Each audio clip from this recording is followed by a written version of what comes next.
দুনিয়ার বুকে পাঠালেন দয়ার প্রতীক হিসাবে। ওমা আরসালনাকা ইল্লা রাহমাতাল লিল আলামিন। এ হাবিব, ওমা আরসালনাকা, আমি আপনাকে পাঠাই নাই অন্য কিছুর জন্য, অন্য কথা বলেননি, ইল্লা কেবলমাত্র রাহমাতাল লিল আলামিন, জগৎবাসীর কাছে দয়া স্বরূপ। তো আল্লাহ কোরআন পাকের মধ্যে কি বলছেন? বিসমিল্লাহির রহমানির রহিম, কুল বিফাদলিল্লাহি ওয়া বিরহমাতিহি ফাবিযালিকা ফালইফরাহু। কুল বিফাদলিল্লাহি, এ নবী আপনি বলে দিন আল্লাহর ফজল ওয়া বিরহমাতিহি, এবং আল্লাহর রহমত, এই যে রহমত এবং ফজল তোমরা পেলে, ফাবিযালিকা ফালইফরাহু, ওইগুলোর উপরে তোমরা কি করবে? কেবলমাত্র খুশি করতে থাকো। বলুন সুবহানাল্লাহ। তো আমরা অনেক ক্ষেত্রে শুনে থাকি, আমি ওয়াজ আরম্ভর আগে কতগুলো জরুরি কথা বলে নি, বলবো। অনেক ক্ষেত্রে আমরা শুনি ইন্নাল্লাহ লা ইউহিব্বুল ফারিহিন, কোরআন পাকে আল্লাহ বলছেন যে যারা খুশি করে তাদেরকে আল্লাহ পছন্দ করেন না। ঠিক আছে, এটা অনেক ক্ষেত্রে আমাদের এই মিলাদুন নবীতে আমরা যে খুশি করি এক্ষেত্রে লাগিয়ে দেওয়া হয়, কিন্তু ব্যাপারটা এরকম নয়। যারা ওয়াহিয়াত লাইনে খুশি করে, এই মিলাদুন নবীকে কেন্দ্র করে হই হুল্লোড় করে ডিজে বাজিয়ে জুলুসের নাম করে যে সমস্ত জিনিসগুলো হচ্ছে, আপনারা ইউটিউবে দেখেন, ছেলে মেয়ে সব হই হুল্লোড় আরম্ভ করে দিয়েছে। আল্লাহ বলছেন ইন্নাল্লাহ লা ইউহিব্বুল ফারিহিন, নিশ্চয় আল্লাহ পছন্দ করেন না যারা এইরূপ খুশি করেন। কিন্তু আবার কোরআন পাকের মধ্যে বলছেন আল্লাহর ফজল এবং রহমতগুলোর উপরে তোমরা খুশি করো। এমন একজনকে আমার আল্লাহ পৃথিবীতে পাঠালেন যার সম্পর্কে কেবলমাত্র কোরআন নয়, হাদিস নয়, যার সম্পর্কে কেবল মুসলিমরা নয়, আপনি মহাত্মা গান্ধীর ইয়াং ইন্ডিয়া খুলে দেখুন, আমার রাসূলের গুণগান। আপনি the democracy of Islam mister William মোরের খুলে দেখুন, আমার রাসূলের গুণগান। মিস্টার ডেভেনপোর্ট লিখছেন দ্য অ্যাপোলজি ফর মোহাম্মদ, খুলে দেখুন আমার রাসূলের গুণগান। আরম্ভ করে লা মার্টিন থেকে আরম্ভ করে মাইকেল এইচ হেড থেকে আরম্ভ করে অ্যালান ডেভিডসন থেকে আরম্ভ করে ভলিয়ারি থেকে আরম্ভ করে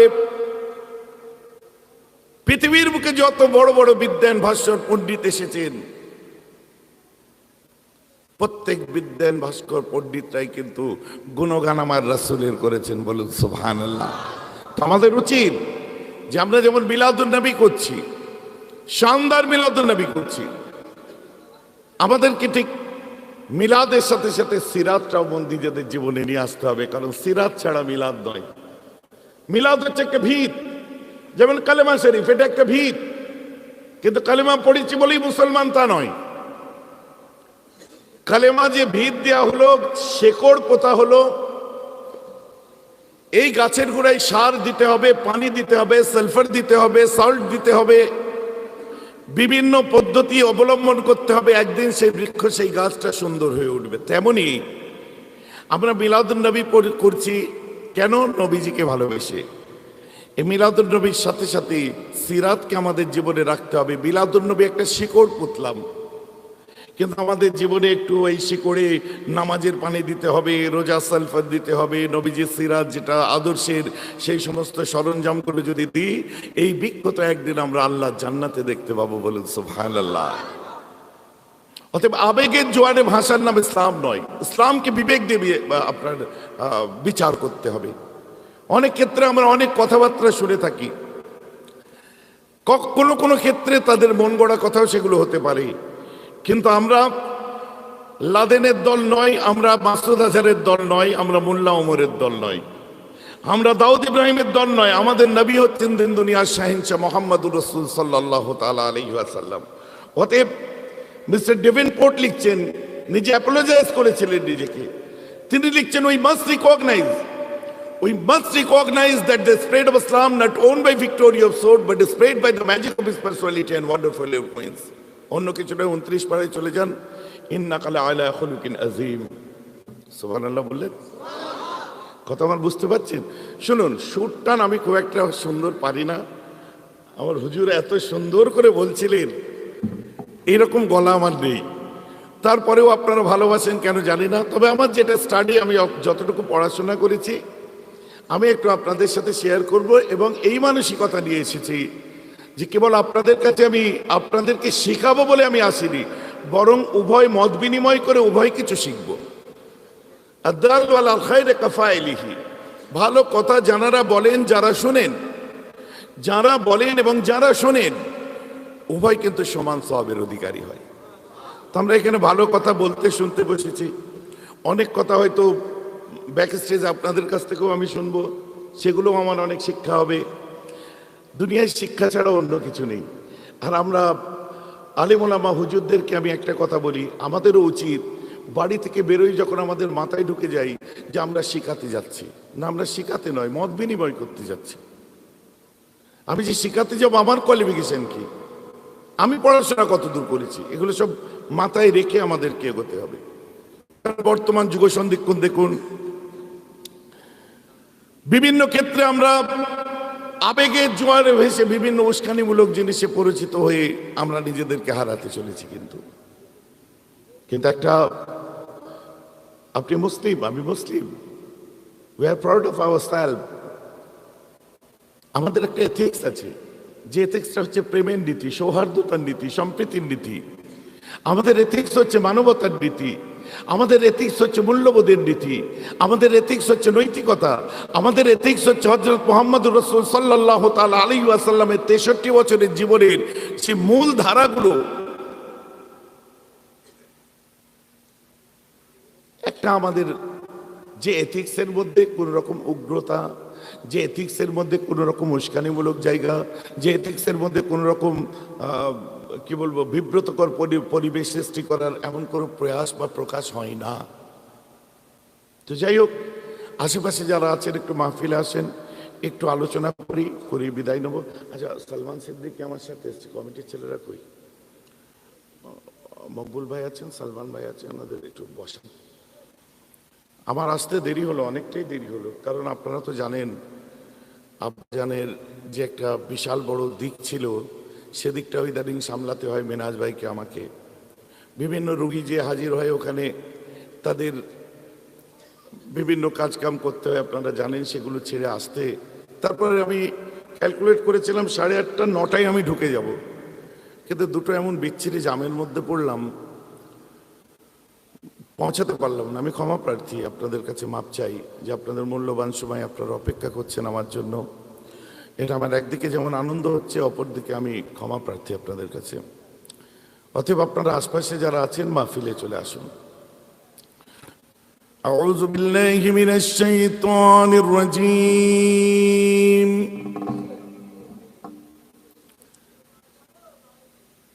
বিসমিল্লাহির রহমানির রহিম।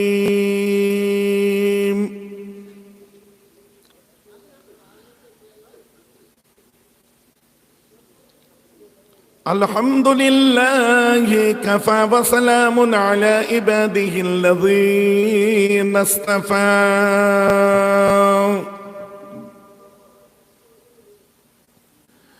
نحمده ونصلي ونسلم على رسوله الكريم.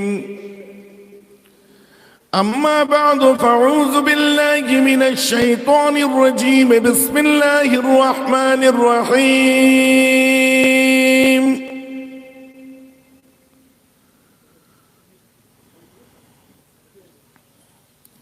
إن الله وملائكته يصلون على النبي يا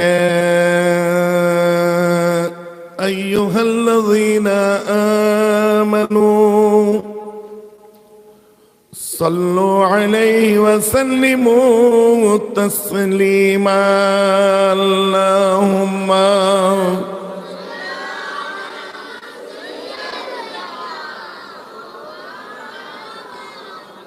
আমি একবার পড়ে নিই, আমার মতো করে পড়েন, ঠিক আমার মতো করে পড়েন। হ্যাঁ, আল্লাহুম্মা সাল্লি আলা,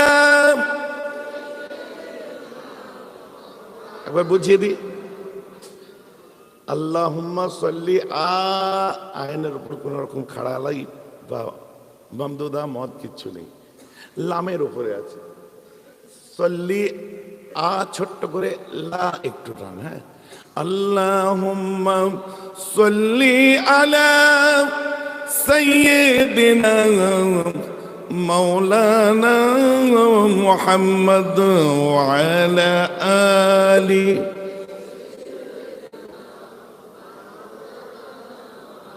আদবের সাথে আল্লাহ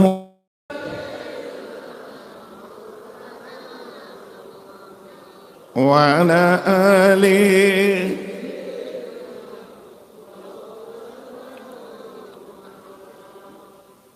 हुस्न यूसुफ दमे ईसा यदे बेदादारी, हुस्न यूसुफ दमे ईसा यदे बेदादारी, आंच खूबम हमदारंद तू तन्हादारी। अल्लाहुम्मा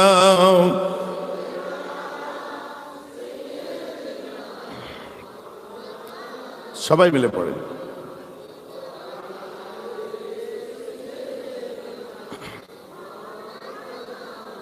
আমি যে নাতটা পড়লাম এটা কিন্তু ফার্সি ভাষায়। এর মধ্যে শায়ের বলতে চাচ্ছেন হুসনি ইউসুফ। ইউসুফ নবী খুব সুন্দর দেখতে ছিলেন। ইউসুফ আলাইহিস সালাম জুলাইখা পাগল হয়েছিল। সেখানে শায়ের বলছে হুসনি ইউসুফ দামে ঈসা। ঈসা নবী ফোঁক দিতেন, মৃত পাখির মধ্যে জীবন এসে যেত।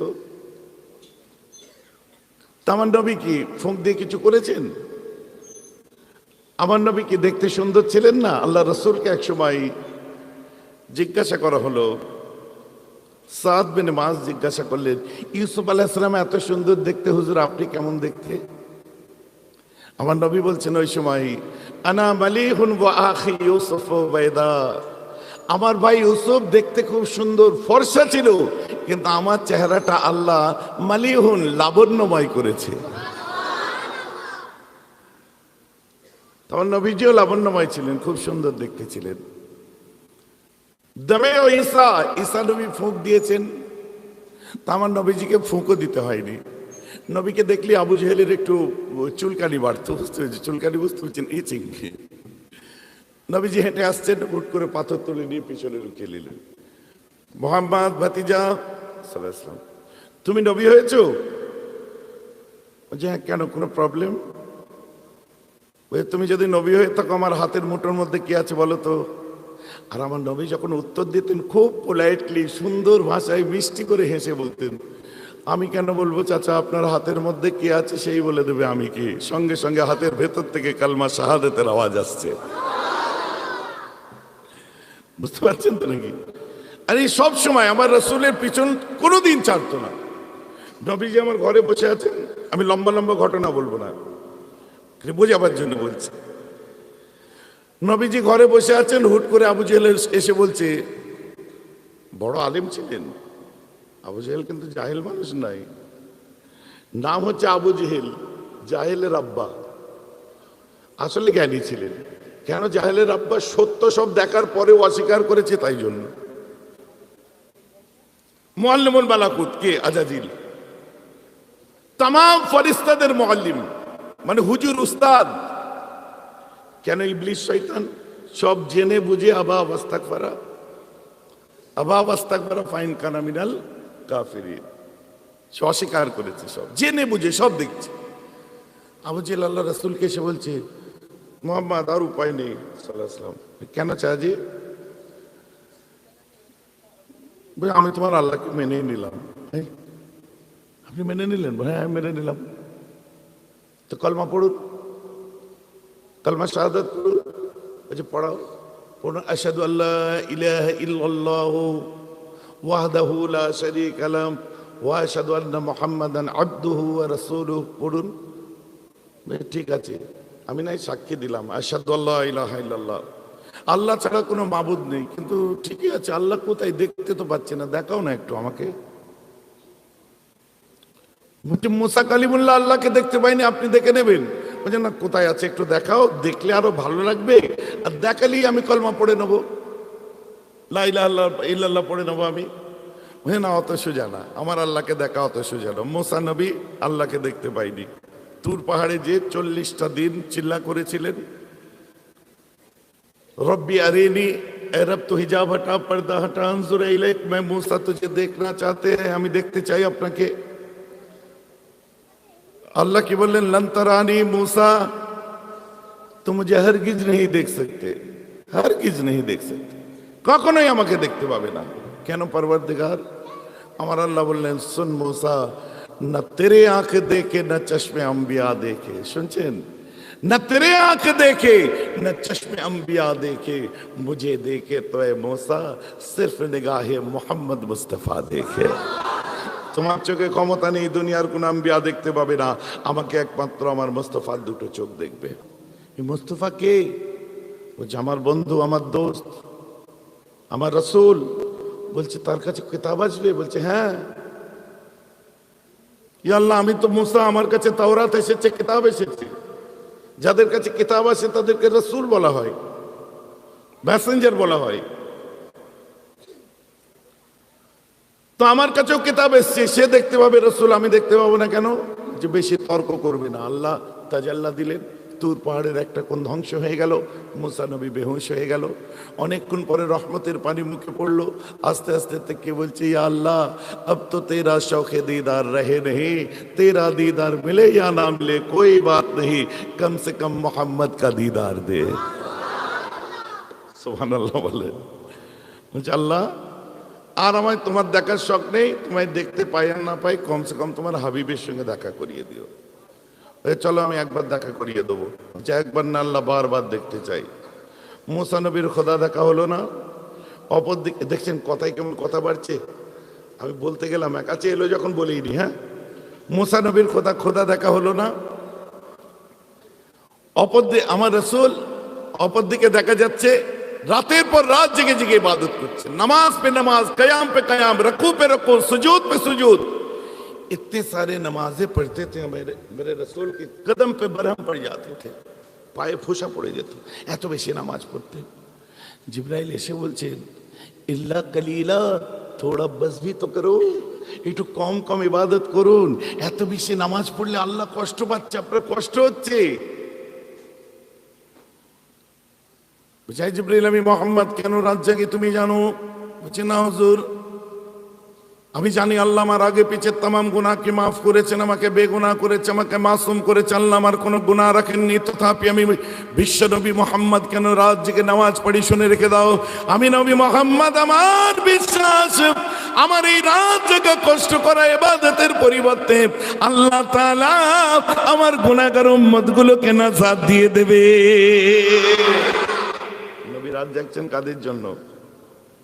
সকলে বলুন ইয়েস। উম্মত না, উম্মত বললে পর পর লাগে, আমাদের জন্য ডাইরেক্ট। নবীজি রাত জেগে কষ্ট করছেন আমাদের জন্য। আর নবীর কথা আলোচনা হচ্ছে, অনেকে এখনো বাড়ির থেকে বার হননি কেন? কাদের জন্য?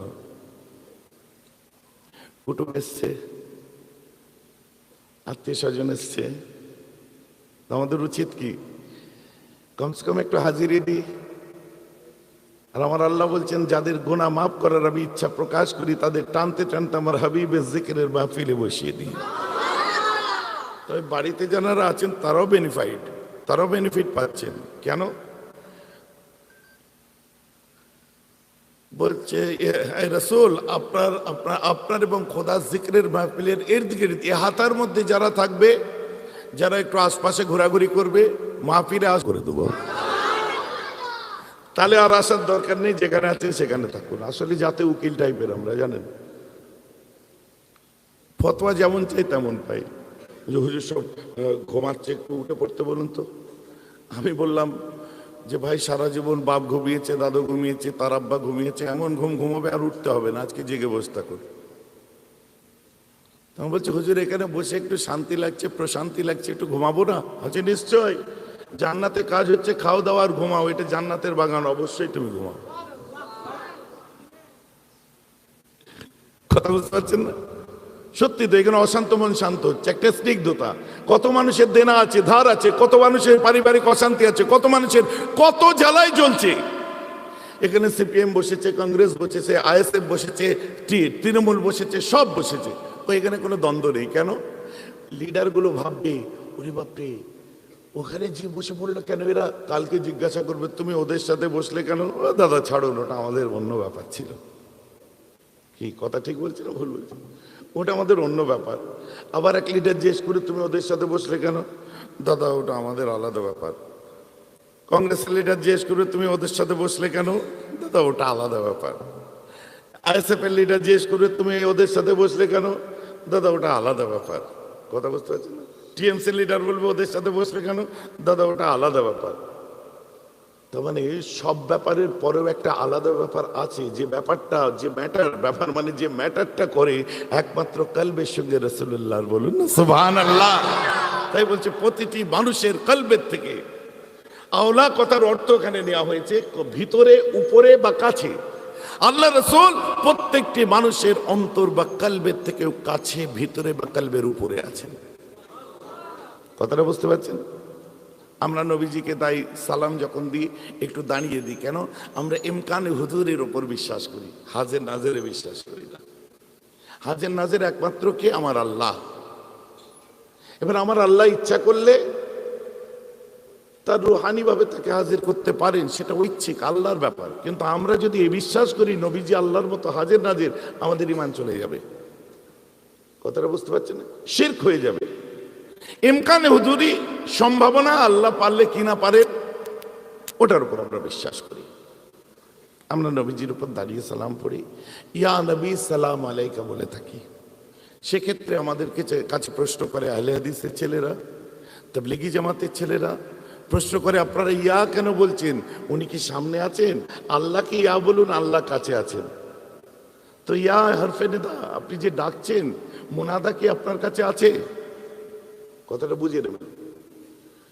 সঙ্গে সঙ্গে আমরা তার জবাব দিই যে আরবি গ্রামার যারা পড়েছে, নাও সার্ফের যার জ্ঞান থাকবে, সে কিন্তু এই প্রশ্নটা করবে না। কেন? ইয়া আয়া হায়া এই এগুলো হচ্ছে হরফে নিদা, মানে ডাকা। এর মুনাদা মানে যাকে ডাকছেন। আরবি grammar got right to you, আপনাকে অধিকার দিচ্ছে যে করিব বাইদ মুতলাক, যাকে ডাকছেন সে কাছে হোক দূরে হোক, দুই ক্ষেত্রে ইয়া বলা চলে। তাই আমি মানছি নবীজিকে আল্লাহ এখানে হাজির করেননি, তো নবীজি দূরেই আছেন, তাও ইয়া বলা চলবে।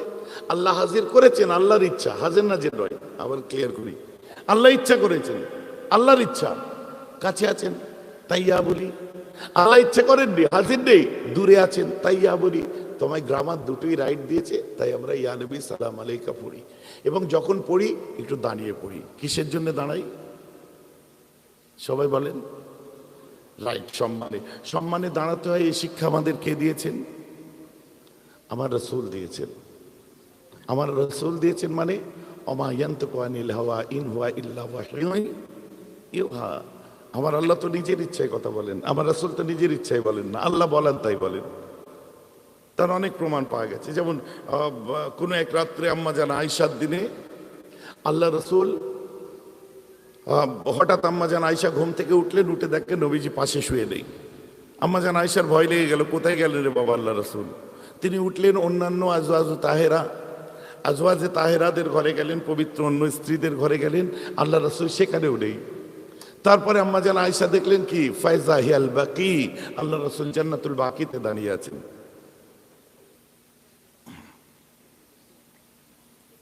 আম্মা জান আয়েশা গিয়ে দেখেন আল্লাহ রাসূলের চোখ দিয়ে পানি পড়ছে, ফারাফাই আদাই, হাত দুটো উপরের দিকে আছে, দোয়া করছেন। কোথায়?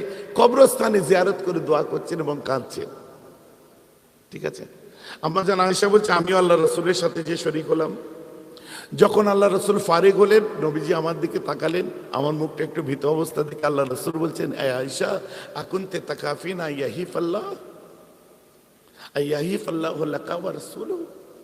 এ আয়েশা, তুমি কি মনে করলে আজকের রাত্রে আল্লাহ এবং তার রাসূল তোমার হক নিয়ে নিয়েছে? যে আজ তো তোমার হকের রাত ছিল, তোমার পালার রাত ছিল। আম্মা জান আয়েশা বলছেন, না হুজুর এমন নয়। তো আমার প্রশ্ন এই জায়গায় যে আল্লাহ রাসূল বলতে পারতেন যে আজ রাত্রে কি তোমার রাসূল তোমার হক নিয়ে নিয়েছে? কেন বললেন আল্লাহ রাসূল তোমার কি হক নিয়ে নিয়েছে? আল্লাহর কি আছে এখানে? তার মানে এ থেকেই বোঝা যায় আমার নবী যে জিয়ারতে গেছিলেন, যে কাজে গেছিলেন, নিজের ইচ্ছায় নয়, আল্লাহ পাঠিয়েছিলেন তাই গেছেন। বলুন সুবহানাল্লাহ।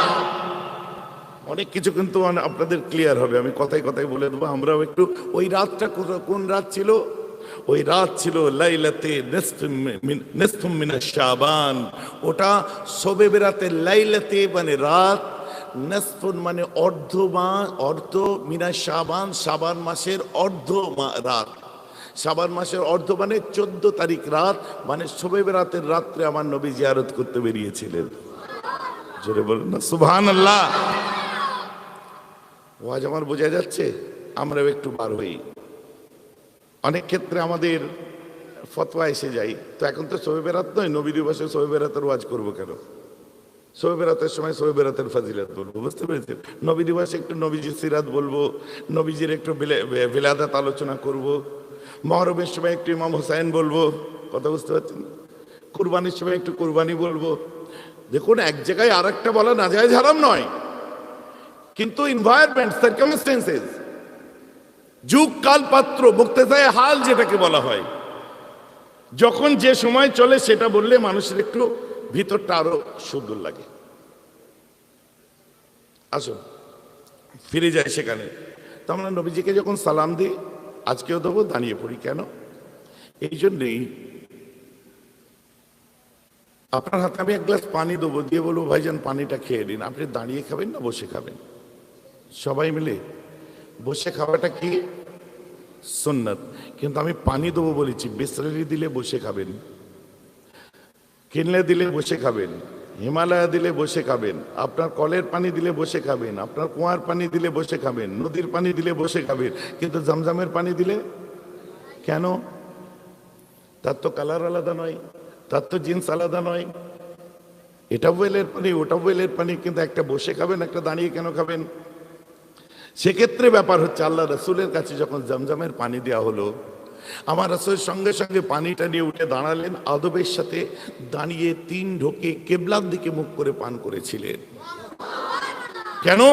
এটা আমার জাদ্দুল আম্বিয়ার পায়ে লাগা পানি, এর সম্মান আছে, আমি মুহাম্মদ তাই দাঁড়িয়ে পড়লাম। তিনি সম্মানে বসলেন না দাঁড়ালেন? এখন যে নবীর পায়ে লাগা পানি, ও তো বার হয়েছিল ইসমাইল নবীর পায়ে লেগে সামান্য 2-4 কাতরা পানি, জমজম, বুঝতে পেরেছি, কয়েক কাতরা পানি। তো ওই পানিটা কি এখন আছে? নেই। হাজার হাজার বিলিয়ন ট্রিলিয়ন গ্যালন পানি সেখান থেকে উঠে গেছে, কিন্তু সেই পানিটা নেই। কিন্তু আজও সেই পানিটাকে কেন সম্মান দিচ্ছি? যে ওটা একটা নবীর কদমের সঙ্গে সম্পর্ক আছে, কিন্তু তিনি শ্রেষ্ঠ নবী নয়, শ্রেষ্ঠ নবী আমার নবী। তো এক নবীর পায়ে লাগা পানির সম্মান শ্রেষ্ঠ নবী যদি দাঁড়িয়ে দিতে পারি, যে শ্রেষ্ঠ নবী প্রত্যেকটি মোমেনের কলবে আছে। হতে পারি আমরা গুনাহগার, পাপী, শিয়াকার, আমরা হতে পারি খাকসার, হতে পারি আমরা খুব খারাপ, কিন্তু প্রতিটি মুসলমান তার রসুলকে ভালোবাসি, এতে কোনো রকম ভেজাল থাকতে পারে না। বলুন সুবহানাল্লাহ। অতএব প্রত্যেকটা মোমেনের কলবের সঙ্গে যার সম্পর্ক, তাকে যখন তারা সম্মান দেবে, মুল্লাদ দেওয়া বারণ শুনবো না, রসুল্লাহ দেওয়া স্টাইলটা নেব। বলুন না সুবহানাল্লাহ। তো আমরা সম্মান দিতে গেলে দাঁড়াই, এটা শিখেছি খোদ আল্লাহ রসুলের কাছে। ক্লিয়ার? পরিষ্কার হলো তো নাকি? এটা নিয়ে আর কোনো প্রশ্ন হবে না, কারণ সম্মান দিতে দাঁড়াতে হয়, নবীজি শিখিয়ে গেছেন। এবং শুধু আমরা দাঁড়াই না, এই দাঁড়ানো সম্পর্কে দেববন্দেরও ফতোয়া আছে। তামাম ফুরফুরাওয়ালাদের যিনি পীর সাহেব, মুজাদ্দিদ, বৈশাখ আল্লামা হুজুরের মুজাদ্দিদ, আমার 5 দাদুজির মুজাদ্দিদ, আমার মুর্শিদ কেবলা মুফতি আজম মেজলা হুজুর কেবলার মুজাদ্দিদ, আপনার মুজাদ্দিদ, আমার মুজাদ্দিদ, তামাম ফুরফুরাওয়ালাদের যিনি মুজাদ্দিদ, তার নাম হচ্ছে মুজাদ্দিদ জামান, গাউসে দৌরান, কুতুবুল আলম, আমিরুশ শরিয়ত, জুবদাতুল আরিফিন, কুদওয়াতুস সালিকিন, আফতাবে শরিয়ত, মাহতাবে তরিকত, হাদি জামান আলা হযরত আবু বকর সিদ্দিকী নওয়ারাল্লাহু মারকাদা। সকালে বলেন রাহমাতুল্লাহি আলাইহি। কথা বুঝতে পারছেন না? তো তামাম আমাদের মুজাদ্দিদের নাম হচ্ছে আবু বকর সিদ্দিকী, সবার পীর। আল্লামা হিন্দ বশির হুজুরের পীর, মেজ হুজুরের পীর, 5 হুজুরের পীর, নিসারুদ্দিন সবার। তো তামাম দেওবন্দের পীর যিনি, থানভী সাহেবের পীর আশরাফ আলী থানভী সাহেব, রশিদ, শুনুন মন দিয়ে কিন্তু, রশিদ আহমেদ গাঙ্গুহি সাহেবের পীর, কাসিম নানুদ্দি সাহেবের পীর, জহিরুল হাসান সাহেবের পীর, মাহমুদুল হাসান সাহেবের পীর, তামাম আকাবেরে দেওবন্দ মস্ত বড় বড় সব আলেম, তাদের সবাই যিনি পীর ছিলেন তার নাম হচ্ছে হজরতে হাজি ইমদাদুল্লাহ মুহাজিরে মক্কি রহমাতুল্লাহি আলাইহি। সবাই বলুন রহমাতুল্লাহ আলাইহি। কথা বুঝতে পারছেন না? ইনার একটা কিতাব আছে, কিতাবটার নাম হলো ফয়সালা-ই হাফতে মাসাইল। তার মধ্যে উনি এক জায়গায় লিখছেন, मैं हर साल अपने घर में यौमुन नबी मनाते हैं। কি বুঝলেন? আমি हर साल প্রতি বছর अपनी घर में নিজের ঘরে, यौमुन माने दिवस, नबी माने नबी, मैं हर साल अपने घर में नबी दिवस यौमुन नबी मनाते हैं और रसूल अल्लाह के ऊपर गाबगा खड़े होकर सलाम पढ़ते हैं, इससे मुझे लुत्फ मिलता है। बोलो ना सुभान अल्लाह। কোন তাবলিগি জামাতের ছেলে যারা দাঁড়িয়ে সালাম মিলাদ ক্যাম করবে আর কোনোদিন ফতোয়া দেবে না, দিলে কিন্তু ফতোয়াটা আমাদের নয়, কোথায় যে লাগবে বুঝে নাও। বুঝতে পারছেন তো নাকি? নোট করুন, पर्चा नंबर अप्रैल। चाहिए नारे तकबीर, आवाज दे सबाई, नारे तकबीर। औलाद अल्लामा रूहुल अमीन रहमतुल्लाह अलैह, औलाद अल्लामा रूहुल अमीन रहमतुल्लाह अलैह, नारे तकबीर। কথাটা বুঝতে পারছেন? চাজি এসে গেছেন, ওনারটা আমি খেয়ে নিলাম, বুঝলেন তো? অসুবিধা নেই, এখন তো আমাদের এমনি বাজার খুব খারাপ, তো জলসা এমনি কম, খুব একটা দাওয়াত এখন খুব কম হয়। তো আমরা রাত পর্যন্ত আজ থাকলে অসুবিধা নেই তো? হ্যাঁ, এখন চাঁদির বাজার কিরকম আমি বলতে পারছি না, আমারটা একটু খারাপ। তো যাই হোক, যেটা বলছিলাম, তো 47 সাল, 47 থেকে 52 পর্যন্ত যখন রাজেন্দ্র প্রসাদ আমাদের দেশের প্রথম রাষ্ট্রপতি হন, তো 47 সাল থেকে 52-র মধ্যে থানভী সাহেব, আশরাফ আলী থানভী সাহেবের রেগুলার বক্তব্য ছাপা হতো একটা পত্রিকায়।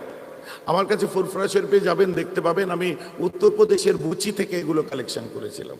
আর আপনারা জানেন আমার একটু এইসব কালেকশন করা, একটু ঘাঁটাঘাঁটি করা আমার অভ্যাসের মধ্যে আছে। তো আমি যখন কালেকশন করে নিয়েছি, তো আমি দেখে অবাক হলাম, তার মধ্যে এক জায়গায় পত্রিকাটার নাম বলে দিই আত-তাবলীগ। আত-তাবলীগ পত্রিকায় ওলামারা জানেন থানভী সাহেবের বক্তব্য মুসলসল পরস্পর ব্যাক টু ব্যাক ওনার বক্তব্য ছাপা হতো। তো ওনাকে একজন প্রশ্ন করছে, হজরত আত-তাবলীগ পত্রিকা 47-এর पर्चा नंबर এপ্রিল, মানে এপ্রিল মাসে বার হয়েছিল ওটা। तो उन्होंने प्रश्न को, हुजूर कई जगह देखा जाता है मिलाद में कोई खड़े होकर सलाम पढ़ते हैं तो कोई उसे मना भी करते हैं, आपकी राय क्या है? অনেক জায়গায় দেখা যায় মিলাদে অনেকে দাঁড়িয়ে সালাম পড়ে, আবার কেউ কেউ তাদেরকে বারণ করে। যেমন আমরা যখন দাঁড়িয়ে সালাম পড়ি আমাদেরকে আহলে হাদিসরা বারণ করে, তাবলিগীরা বারণ করে, আমাদের সামনে না বললেও পিছনে তারা বলেন এটা করতে নেই, এটা বিদআত, এটা এগুলো নবীর যুগে নেই, সাহাবার যুগে নেই, অনেক কথা আমাদের শুনতে হয়। তারা কেন বলেন এটা তাদের স্টাডি, আমি খারাপ তাদেরকেও বলবো না, কেন বলছো তার বিচারও করবো না, আমরা যেন কেউ বিচারক না সাজি। কিন্তু আমরা কেন করছি? আমার দইটা যে মিষ্টি, আমার সেটা বুঝলেই যথেষ্ট, কার দই টক এটা বলে আমি গীবত করতে চাই না, বা মতলাকান কথা বললে গীবতও হয় না। যদি মুকাইয়দ করে আমি বলি তখন গীবত হবে, গীবতের আবার অধ্যায় আছে, পড়তে হবে, বুঝতে পেরেছেন? মতলাকান হয়তো বললে আমি বলবো, মুকাইয়দ করবো না কাউকে। মুকাইয়দ করা মানে কাউকে খাস করে বলা, পরনিন্দা যেটাকে বলে। আর মতলাকান আমি বলবো যেগুলো কেতাবাদিতে পাওয়া যায়। চলুন,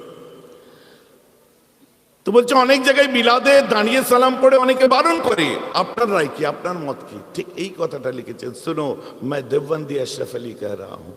ফুরফুরা भी বলেনি, বেরলভী বলেনি, যে मैं देवबंदी अशरफ अली कह रहा हूं। सिर्फ मिलाद में क्यों जी, जब रिज़अत की बयान हो तब भी खड़ा हो जाओ, जब मेराज के बयान हो तब भी खड़ा हो जाओ, जब नाते रसूल पढ़ना तो खड़े होकर पढ़ना, यहाँ तक कि लब पे मोहम्मद के नाम आते वक्त जब भी आएंगे खड़ा हो जाओ। और मिलाद में तो गबगा खड़े हो सकते, कौन मना करेगा? बोलून सुभान अल्लाह। আপনি আমাদের থেকে কঠিন কি আমের ফতোয়া দিলেন? মানে যখনই নবীর নাম মুখে আসবে সঙ্গে সঙ্গে দাঁড়িয়ে পড়ো। তো কোনো তাবলীগি জামাতের মাওলানা বক্তব্য দিতে যে বলবেন না, আমি সোশ্যাল মিডিয়ায় একজন হুজুর বলছিলেন, আমি শুনছিলাম, আবার নিজের পরিচয় দেওবন্দি দিচ্ছিলেন, আমি দেওবন্দ থেকে পড়েছি। আমার মনে হয় হযরত আপনি আরেকটু পড়লে বোধহয় আমাদেরটা সঠিক বলে আপনার মনে হবে। আমি দোয়া করি আল্লাহ কথা মানুষকে বলাই, কারণ আমরা হলাম মুক্তাদা, আমরা মুক্তাদা, আমাদেরকে বহু মানুষ ইক্তেদা করছে। আলেম ওলামারা হচ্ছে মুক্তাদা, তাদেরকে কত মানুষ ইক্তেদা করছে, ইক্তেদা করে মানে অনুসরণ করছে। তো আমাদেরকে সবসময় সঠিক কথাটা বলতে হয়, মুজাদ্দিদে জামানের নীতি উসুল আকীদা আমাদেরকে সঠিক করে তুলে ধরতে হবে। কোনো তাশাদ্দুদ আনলেও চলবে না, আবার কোনো কিছু ছেড়ে দিলেও চলবে না, কারণ আমাদের সিলসিলা বাইনাল ইফরাত ওয়াত তাফরিদ, মধ্যপন্থা অবলম্বনকারী আমরা। আর আমাদের সিলসিলার আকীদাটা এটাই, যার জন্যই আমাদের এই আকীদা সারা পৃথিবীর মধ্যে ৯৭% মুসলমান মেনে চলে। জোরে বলুন সুবহানাল্লাহ। আপনি এখন আমাকে বলবেন ফুরফুরা সিলসিলা সারা বিশ্বে কোথায় পেলেন আপনি? ফুরফুরা সিলসিলা নেই, কিন্তু আমরা যে আকীদায় বিশ্বাস করি, কেন তাহাবি শরীফ আমরা পড়িনি, নাসাফি শরীফ পড়িনি, আকীদায় মাতুরিদিয়া কি আমরা জানি না? আকায়েদের উপরে আমাদের ক্লাস দরকার। এই জলসা করলে শুধু হবে না, শুধু জলসায় বলবো চলে যাব দরকার নেই, আকায়েদের উপরে আমাদের ক্লাস দরকার। যেটা আমার আপনারা দেখছেন অনলাইন, যেটাকে রাতের ব্যবস্থা করা হয়েছে, 11টা দেশ মিলে একটা ওয়েবসাইট লঞ্চ করেছি। আমানুল্লাহ সাহেব আছেন, তাতে উনি ওটা মন দিয়ে দেখাশোনা করছে। তার একটা অফলাইন কনসেপ্টও আছে, যে প্রত্যেকটা জায়গায় বেসিক ইসলামিক ট্রেনিং, সাথে সাথে ইতিকাদের আলোচনা তালিমে জিকিরের মধ্যে দিয়ে শেষ। প্রত্যেক 2 মাস ছাড়া আমার বোর্ডের যে কোনো আলেম আসবে, বা আপনাদের এলাকার আলেম যারা আছে, আমরা বসে একটু নিজেরা সেই সব, ওনারা তো আমাদের থেকে বড় আলেম মাশাআল্লাহ। আমাদের এলাকার কি হবে, উনি একটু আগে সূরা ফাতিহা পড়ছিলেন, তাই না? পড়ার পরে আমিন বললেন, আমি আসলে উনি নিশ্চয়ই ক্লিয়ার করতেন। এ ব্যাপারেও আমাদের আলোচনা হয়, কেন আমরা আমিন বলি, আসতে বলবো না জোরে বলবো? কথা হচ্ছে মাশাআল্লাহ, বেশ। হ্যাঁ ঠিক, সোনা বাবু বাচ্চা ঠিক বলেছে, আসতে। কেন আসতে? এই জন্যই আসতে। আল্লাহ রাসূল বলছে আম্মালিমা, এটা একটা নয়, একটা কিতাবের মধ্যে 12টা হাদিসের দলিল দিয়েছে যে আমিন জোরে বলতে হবে, কিন্তু তার পরিপ্রেক্ষিতে আমরা 24টা দলিল দিয়েছি যে আমিন আসতে বলতে হবে। বলুন না সুবহানাল্লাহ। সব দলিল সিয়াসেত তা থেকে একটা সরিয়ে দিয়ে আল্লাহ রাসূল বলছে, যখন তোমাদের মধ্যে ইমাম এসে বলবে ওয়াইরিল মাগদুবি আলাইহিম ওয়ালাদ-দাল্লিন ফাকুলু আমিন, যখন ইমাম বলবে ওয়ালাদ-দাল্লিন ফাকুলু, তোমরা সবাই বলো আমিন। তা আমরা আমিন বলি, আমাদের পাশে আরেকজন একটু জোরে বলে আমিন। নামাজের শেষে আমাদের মনে হয় ও ঠিক না আমি ঠিক, ও ঠিক না আমি ঠিক, এরকম মনে হয়। লাস্টে আমরা কোথায় যাই না, আমার আল্লামা হুজুর যখন বলেছে আমি ঠিক, মেজো হুজুর যখন বলেছে আমি ঠিক, দাদা হুজুর যখন বলেছে আমি ঠিক, নিসারুদ্দিন হুজুর যখন বলেছে আমি ঠিক। কিন্তু দাদা হুজুর কেন আসতে বলতে বললেন, আল্লামা হুজুর 5 হুজুর কেন আসতে বলতে শিখালেন, এটা একবার পর্যালোচনা করলাম না? যার জন্য আমাদের গালাগাল শুনতে হয়। বাপ বলেছে, দাদু বলেছে, কদিন চলবে? কিন্তু আমার বাপ দাদু যেটা বলেছে ওটা সঠিক বলেছে, কোরআন হাদিস সম্মত কথা, সুন্নাহর একদম সুন্নাহ মোতাবিক বলেছেন তারা। কারণ আপনি অতদূর নিয়েছেন, ফাকুলু আমিন, তোমরা সবাই আমিন বলো। কিন্তু পরে আল্লাহ রাসূল বলছে কাতাবিনিল মালায়েকা, কাতাবিনিল মালায়েকা কাদ গাফারাল্লাহু লাকা মা তাকাদ্দামা মিন যামবিকা ওয়া মা তাআখারা। কেমন করে তোমরা আমিন বলো? কাতাবিনিল মালায়েকাতে, যেমন করে নাকি মালায়েকা ফারিস্তারা আমিন বলে, তোমরা ওই রূপ আমিন বলবে, তাহলে তোমাদের আগে পিছের আল্লাহ গুনাহ মাফ করবে। বলুন না সুবহানাল্লাহ। এখন বলুন, ফেরেশতাদের কথা আমরা কি শুনতে পাই? তাহলে নবীজি কার মতো বলতে বলেছেন? ফেরেশতাদের মতো করে বলো। তাই জন্য আমরা আস্তে করে বলি। বলেন না সুবহানাল্লাহ। দেখবেন কাল থেকে যখন আমিন বলবেন, তখন মনে একটা তৃপ্তি আসবে, না আমাদের মজবুত দলিল আছে। আসবে কি আসবে না? তো এগুলো আপনাদের সামনে বলা আমাদের উচিত। একটা ঘটনা স্টার্ট করলে 2 ঘন্টা লেগে যাবে, তাতে আমার 30,000 টাকা হবে, ঠিক আছে, কিন্তু ওই ঘটনা আপনি তো অর্ধেক বেশি ভুলে যাবেন। যার জন্যে আমাদের সিলসিলার আলেম ওলামা হুজুররা সবসময় একটু বেশি কথা বলতেন, মাঝে মধ্যে কিছু বলতেন। এবং আমাদের উচিত ঘটনা ছেড়ে দিয়ে, লম্বা লম্বা ঘটনা ছেড়ে দিয়ে আমাদের যেখানে যতটুকু প্রয়োজন অতটুকুই বলা। যেমন আমার প্রসঙ্গ তো এসে গেল, আসলো, এখন আমি শেষ ওই জায়গাটায় না গেলে যেন ভিতরে ছটফট করছি যে না শেষ করলে আপনাদের এটা মানে মনে কিন্তু রয়ে যাচ্ছে, ওটা কি হলো? তো শুনুন, জিব্রাইল যে আল্লাহকে বললেন, আল্লাহ নবী ঘুমাতে চাই না। বলে কেন? নবী বলছে তার উম্মতদের নাজাত দিতে হবে, তবে ঘুমাবে। বলছে যাও যাও আমার হাবিবকে সুখবর দিয়ে দাও। জিব্রাইল এসে বলছে, হুজুর আল্লাহ বলেছেন আপনাকে আর রাত জেগে কষ্ট করতে হবে না, আপনার এই কষ্টের পরিবর্তে কিয়ামতের দিনে আল্লাহ তাআলা আপনার উম্মতগুলোকে লজ্জা দেবে না, নাজাত দিয়ে দেবে। বলুন সুবহানাল্লাহ। আমার রাসূল ফের নামাজে দাঁড়িয়ে গেছে। জিব্রাইল বলছে कैसे रसूल है यार, ये कैसे रसूल है, खुदा ने इनकी मांगे पूरी कर चुकी है, দাবি মেনে নিলেন। ফের নামাজ পড়ছে। নামাজ থেকে ফারিগ হলেন, জিজ্ঞাসা করলেন, হুজুর আপনি ফের নামাজ পড়লেন কেন? বলছে বাপরে, আল্লাহ আমার উম্মতদের প্রতি এত বড় ইহসান করেছে, ওরা পারবে কি পারবে না, আমি ওদের এই ইহসানের জন্য আমি মোহাম্মদ নামাজের শুকরটাও আদায় করে নিলাম। বলেন সুবহানাল্লাহ। কলিজা ঠান্ডা হয়ে যাবে। কি তুমি পিভিআরের টিকিট কেটে রেখেছো যে নতুন ফিল্ম এলে দেখবে? কি আইনক্সের টিকিট কেটে রেখেছো নতুন ফিল্ম এলে দেখবে? আজকে দেখো বড় বড় ডাইরেক্টর যারা আছে, ইসলামের ইতিহাসের উপরে তারা নিজেরা কি বলে ওয়েব সিরিজ তৈরি করছে, কোটি কোটি টাকা কামাচ্ছে। একটা ফিল্মের বাজেট কত? 100 কোটি, 200 কোটি, 300 কোটি, 400, 500, 1000 কোটি। কিন্তু এক একটা ওয়েব সিরিজ যেগুলো ইসলামের উপরে করেছে, সেই ডাইরেক্টরগুলো বিলিয়ন অ্যান্ড ট্রিলিয়ন ডলার তারা কামিয়ে যাচ্ছে। কারণ ইসলামের ইতিহাসটা এমন স্ট্রং। আপনারা দেখেন না কি আর্তুগুল গাজী দেখেন না অনেকে? যদি ওর মধ্যে আলেমন আমাদের সঙ্গে একটু কন্ট্রাডিকশন আছে, আমিও মাঝে মধ্যে দেখি, হুজুর আপনি সিরিয়াল দেখেন না? আমি উমাইয়া আব্বাসী পিরিয়ডের পরের যে পিরিয়ডটা আছে সেটা আছে, আমার সঙ্গে যেটা মেলে আমি দেখি, ভালো লাগে। আমি একটা নয়, যে হিস্ট্রিটাকে ক্রিয়েট করেছে আমি সেটা দেখি। কথাটা আমার বুঝতে পারছেন? কথা বুঝতে পারছেন না? আমি অন্য কোনো ওয়েব সিরিজ দেখি না, আমি অন্য কোনো সিরিয়াল দেখি না। যার মধ্যে আমার কিছু পাওয়ার আছে আমি মাঝে মধ্যে মোবাইলে আমি টাইম পেলে আমি দেখি। হুজুর অনলাইন আপনার অন ক্যামেরা বলছেন কথাগুলো, মানুষ খারাপ হবে, ওসব দেখতে নেই।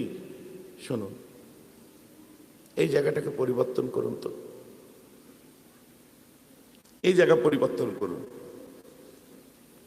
সুলতান মোহাম্মদ গজনবী কে ছিলেন? কখনো ইতিহাসের পাতায় নায়ক, কখনো খলনায়ক। ভারতের ইতিহাস পড়ুন। সুলতান মাহমুদ গজনবী বিখ্যাত আল্লাহর ওলি ছিলেন এবং বলছে আমি খেজর আলাইহিস ইসলামকে দেখতে চাই। শান শওকতের বাদশাহী করেছে। খেজর আলাইহিস ইসলামকে দেখাবে, লোক ডাকো, সারা গ্রাম ডেকেছে, হুজুর এসেছে, মাওলানা এসেছে, মুফতি এসেছে, সব এসেছে। বলছে আমাকে দেখাও। আবার দেখুন আলোচনায় চলে গেলাম।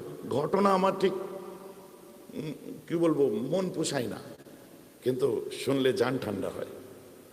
কিন্তু ওর থেকে জরুরি একটা জায়গায় আমি আসছি, দেখেন যে ঘটনাটা শুনে যেটা কাজে লাগবে। তো আমাকে খেজর আলাইহিস ইসলামকে দেখতে চাই। আর সুলতান মাহমুদ গজনবী এমন দরের ওলি ছিলেন, ইতিহাসের পাতায় যে কোনো রাজা বাদশাহ, মহারানা প্রতাপ থেকে আরম্ভ করে মুসলিমদের বলুন, মোগল বলুন, টিপু সুলতান বলুন, অন্যান্য বলুন, ইতিহাস তত্ত্ববিদরা কখনো তাদেরকে নায়ক করেছে, কখনো খলনায়ক করেছে। Akbar is a great king, আমরা আকবরকে গ্রেট কিং বলছি। Why not Shahjahan is a great king. দেখুন আপনার রাশিয়ার যেখানে তৈবুনলংয়ের কবর আছে, কি বলেন না, সামারকান্দ, রাশিয়ার সামারকান্দ থেকে আবার বলছে Shahjahan is a great king. কাটটা নেবো, এও ইতিহাস নিয়ে চর্চা করছে, ও হিস্ট্রি নিয়ে চর্চা করছে। অতএব কে কি লিখছে তার মধ্যে থেকে আমাকে বার করে নিয়ে আসতে হবে মূল জিনিসটা। তো সুলতান মাহমুদ গজনবী একজন আল্লাহর ওলি ছিলেন। এমনকি একটা কথা বলি, তিনি যখন রাত্রে শুতেন না, একটা নতুন ঘরে শুতে গেছে, খাট আছে, খাটের পায়ের দিকে কালামুল্লাহ শরীফ রাখা আছে। তো খাটের দিকে যখন পা করে শুতে গেল, আমার পায়ের ধারে কোরআন, উনি সঙ্গে সঙ্গে খাটটাকে ঘুরিয়ে দিলেন, লোকজন ডেকে বা নিজেই ঘুরালেন, ঘুরিয়ে দিলেন। এক কথায় ঘুরিয়ে দেওয়ার পরে এবারে শুয়ে পড়বে, আর তো কোরআনের দিকে পা হবে না। সঙ্গে সঙ্গে মনে হলো আল্লাহ তোকে এত রাজাবাদশাহী দিয়েছে, দুনিয়া নিয়ে তুই এত পাগল, কোরআন সামনে আছে তুই ঘুমাবি? সারা রাত আল্লাহর কোরআন তেলাওয়াত করলেন একজন রাজা হয়ে, আর ফজরের নামাজ পড়ে তারপর শুলেন। বলেন সুবহানাল্লাহ। এই দরের ওলি ছিলেন। যেমন আজকেও আমরা সারা রাত ধরে মানে রাত জেগে ওয়াজ শুনবো, ফজরের নামাজ মাশাআল্লাহ যদি আল্লাহ করেন তো আমরা পড়ে শোবো, বলুন ইনশাআল্লাহ। ঠিক আছে, সবাই কেন ইনশাআল্লাহ বললেন না? একটু ভেজাল আছে তাই তো। আল্লাহ ভেজাল দূর করে দিক, সকলে বলুন আমিন। আল্লাহ আমাদের রুঝান নামাজের দিকে করে দিক, বলুন আমিন।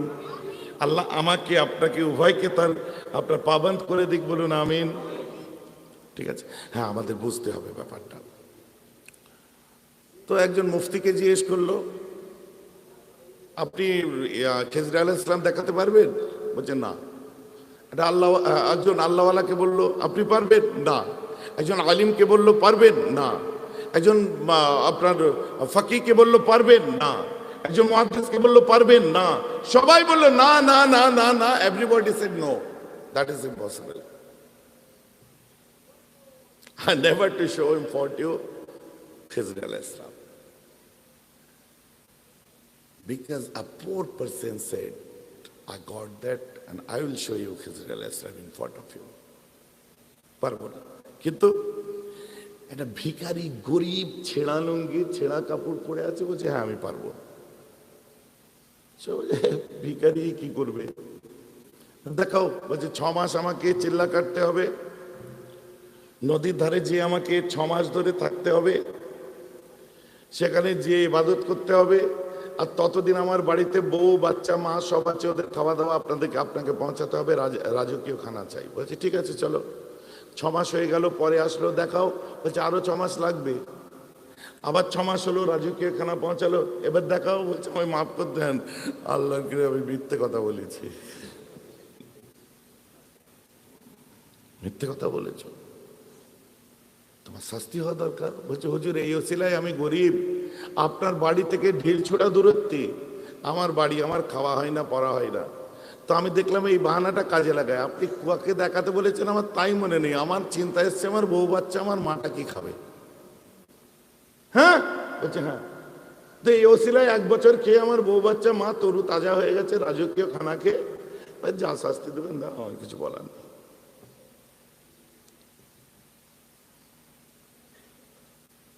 কি শাস্তি দেওয়া উচিত? দরবারে দেওয়ানে আমে বলছে কি শাস্তি দেওয়া উচিত আপনারা বলুন। একজন উঠে বলছে হুজুর আমি বলবো। বলছে বলো। বলছে ওর গলা কেটে দেব। সবাই কি বলো? সবাই চুপ। একটা নুরানি চেহারাওয়ালা মানুষ দাঁড়িয়েছিল, তাকে জিজ্ঞেস করছে আপনি চুপ, আপনি কিছু বলুন। বলছে না ও ঠিকই বলেছে। আর কার কি মত আছে? আরেকজন উঠে দাঁড়িয়ে বলল হুজুর ওকে ওইভাবে না মেরে ওই আপনার শিকারী কুকুরগুলোর সামনে ছেড়ে দিন, ছেড়ে খুঁড়ে খেয়ে নিন। সবাই কি বলো? সবাই চুপ। নুরানি চেহারাওয়ালা মানুষটা এখনো চুপ। আপনি কিছু বলবেন? বলছে ও কি বলল? ও ঠিকই বলেছে। ও ঠিক বললো, ইও ঠিক বললো, তার মানে? বলছে না দুজনেই ঠিক বলেছে। আরেকজনকে বলছে তুমি বলো কি করা দরকার? বলছে হুজুর ওর ঘর দোর বাড়ি কেড়ে দিয়ে না গ্রাম থেকে তাড়িয়ে দেওয়া দরকার। বুঝতে পেরেছেন? ও সব কেড়ে নিয়ে আর গ্রামে ঢুকতে দিলে চলবে না। সবাই কি বলো? সব চুপ। আপনি কি বলেন? কি বলবেন? না ও ঠিকই বলেছে। লাস্টে ওনার খুব প্রিয় একজন উজির ছিল, নাম হচ্ছে আয়াজ। আয়াজ তুমি কি বলো? আর আয়াজ ছিল একদম সত্য কথা সামনে বলতো। বলছে হুজুর আপনি আল্লাহর কাছে ধরা পড়ে যাবেন। বলে কেন? বলছে আপনার ঢিল ছোড়া দূরত্বে আপনার প্রতিবেশী হযরত ওমর ইবনুল খাত্তাব আন-নাতিক বিল হক কাস-সাবা ওয়াজির নবী আল মুস্তাফা সানি আল খুলাফা, তিনি বলছে আমার রাজত্বকালে যদি ফুরাত নদীর তীরে একটা ছাগলের বাচ্চা না খেয়ে মরে যায়, খোদার কাছে কি জবাব দেবো সেই ভয়ে আমি কাঁদছি। আর আপনার প্রতিবেশী ও না খেয়ে মরে যাচ্ছে, আপনি খেয়াল রাখেন না। উপরন্তু তাকে কেউ বলছে কুকুরের সামনে দাও, কেউ বলছে তাড়িয়ে দাও, কেউ বলছে গলা কেটে দাও, আর আপনি সেগুলো শুনছেন। আপনার গুনাহ যদি আল্লাহর কাছে মাফ করাতে চান, ওকে বেগুনাহ মাফ করে, বেকসুর খালাস করে মাফ করে দিন। আর সারা জীবনের জন্য আপনার শাস্তি হচ্ছে ওর বাড়িতে খাবার পাঠান। সুবহানাল্লাহ বলেন। সবাই বলছে আপনারা কি বলছেন? সবাই বলছে হুজুর এই কথাটা ঠিক আছে। ঠিক আছে। একে বলছে আপনি কি বলেন? হাসছে, বলছে ওর রক্তটা ভালো। সুবহানাল্লাহ। যে এ শাস্তি হওয়া দরকার। তুমি মাপ, তোমার বাড়িতে আমি রেশন পাঠিয়ে দেবো, তুমি চলে যাও। এর বিচার করতো কাঠগড়াই তো লেখে। তুমি বলছো গলা কেটে দাও, তুমি বলছো ঠিকই বলেছে। তুমি বলছো আপনার শিকারি কুকুরের সামনে দাও, তুমি বলছো ঠিকই বলেছে। তুমি বলছো দেশ থেকে বাড়ি ঘরদর কেড়ে ওকে তাড়িয়ে দাও, আর দেশে ঢুকতে দেও না, গৃহত্যাগী করো, দেশত্যাগী করো, তুমি বলছো ঠিক বলেছেন। What is this? হুজুর চোখটা খুলুন, দেখতে পাবেন। আপনি এত বেপরোয়া কথা বলছেন কেন? বলছে আমার কিছু পাওয়ার নেই, হারাবারও নেই, আর আয়াজেরও কিছু পাওয়ার নেই, হারাবারও নেই। ও বেপরোয়া, আমিও বেপরোয়া। তা আপনি এই কথাটা বললেন কেন? বলছে হুজুর দেখুন, ওই লোকটাকে ডাকুন যে গলা কাটতে বলেছে। ডেকেছে, বলছে বাবা তুমি কি করো? আমাদের কসাইখানা আছে, আমাদের দাদু কসাই ছিল, বাপ কসাই ছিল, আমিও কসাইয়ের কাজ করি হুজুর। বলছে হুজুর যে যা করে তার মাথায় তো সেটাই আসবে। হ্যাঁ হুজুর ঠিক আছে।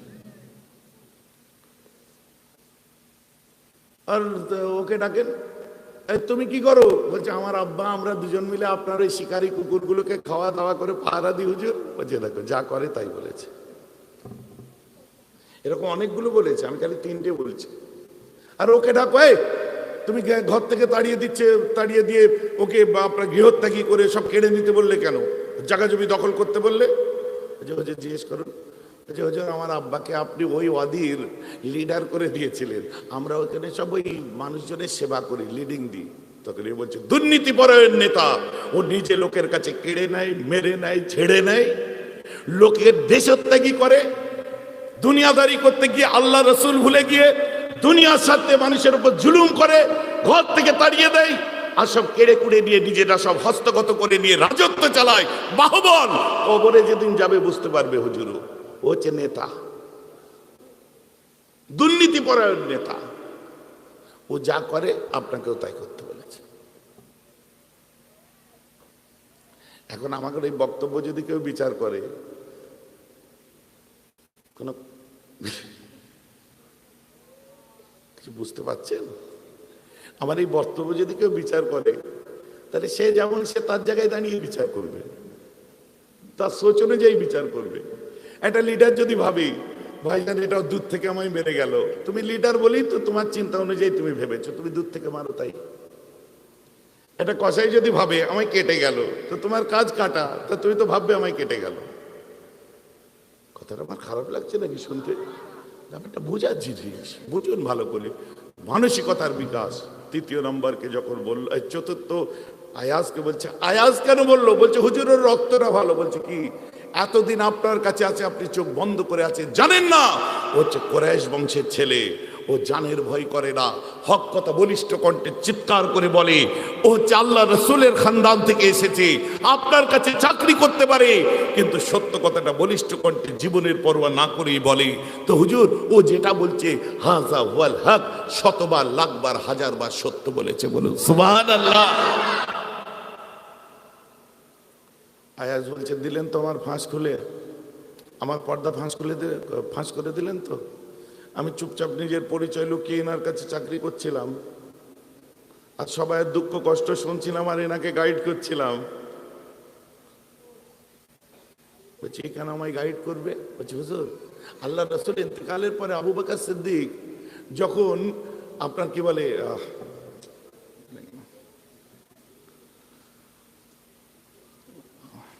সাদ বিন আবি ওয়াক্কাস আনসারী সাহাবা ছিলেন। আল্লাহ রাসূল ইন্তেকালের পরে খলিফা হওয়ার কথা কার ছিল? সাদ বিন আবি ওয়াক্কাসের ছিল। আনসারদের বুজুর্গ সাহাবা। নবীজি ইন্তেকাল করেছেন, আল্লাহ রাসূল ঘরের মধ্যে আছেন। ওই ঘরে কে আছে? ওই ঘরে হযরতে আলী আছেন। নবী ইন্তেকালের পরে নবীজির ঘরে ছিলেন হযরতে আলী, ওই ঘরে ছিলেন হযরতে কাসম বিন আব্বাস, আব্বাস রাদিয়াল্লাহু আনহু ছোট ছিলেন, হযরতে ফজল বিন আব্বাস, হযরতে আলী, চারজন না, হযরতে কাসম বিন আব্বাস, হযরতে ফজল বিন আব্বাস, হযরত আলী, তিনজন। আর দুজন আনসার সাহাবা ছিলেন, একজনের নাম হচ্ছে আওস বিন খুলি, আর একজনের নাম হচ্ছে হযরতে সাকরান। রাদিয়াল্লাহু তাআলা আলাইহিম আজমাইন। 5 জন ছিলেন। মেয়েদের মধ্যে আম্মাজান আয়েশা ছিলেন, কোন কোন ক্ষেত্রে বলা হচ্ছে আম্মাজান ফাতেমা তাশরিফ এনেছিলেন। সুবহানাল্লাহ বলেন। মুআররিখদের কথা। তো সবাই মিলে বলল নবীজি ইন্তেকাল করেছে, আমরা চলো একটা পাশে ছাদ আছে, বড় ছাদ, আনসারদের একটা বড় দালান আছে, দলিজ বোঝেন তো নাকি, ওখানটায় যে আমরা সব বসে ওখানে নবীজি বসতেন, বিভিন্ন আলোচনা করতেন, ওখান থেকে আপনারা ফয়সালা করতেন, সিদ্ধান্ত নিতেন, নবীজি ওখানে করতেন। ওই ছাত্রের নাম হলো সাকিফা ইবনে সাঈদা। সাকিফা ইবনে সাঈদাতে যে সব বসলো, বসে বললো দেখো নবীজি দুনিয়া থেকে বিদায় দিয়েছেন, তো এখন একটা কাজ করা উচিত, সব মুরতাদ হয়ে যাবে, নবী নেই বলে নিজের পুরনো ধর্মে ফিরে যাবে, তো এক্ষুনি আমাদের একটা ইমাম লাগবে, কাকে করা যায়? তখনই আপনার কি বলে সাদ বিন আবি উবাদা ওনাকে বললো যে ইনাকি করা যাক, ইনি মুরব্বী আছে। ইনি সবাই বলছে আচ্ছা একটু ভেবে দেখো তো, আল্লাহ রসুল কিছু বলেছেন কি, আল্লাহ রসুল কিছু বলেছেন, ওনার পরে কি হবে কি হবে সবাই ভাবো। তখন আবু বকর সিদ্দিক বলছে না, নবীজি একটা কথা বলেছিলেন, আইম্মাতুম মিন কুরাইশিন, যে ইমাম হবে, যে লিডিং দেবে, সে যেন কুরাইশ বংশের হয়। জোরে বলেন না সুবহানাল্লাহ। ও যেন কুরাইশ হয়। হযরতে ওমর ফারুক সঙ্গে সঙ্গে আবু বকর সিদ্দিকের হাতে হাত দিয়ে বললেন, বায়াতু আলা ইয়াদি আবু বকরিন আলা সলাতি ওয়াস সাইফ, আমি আবু বকরের হাতে হাত দিলাম, আমি নামাজ রোজা ইবাদত ইনার হুকুমেই করব, এবং তলোয়ার যুদ্ধ ইনার হুকুমেই করব।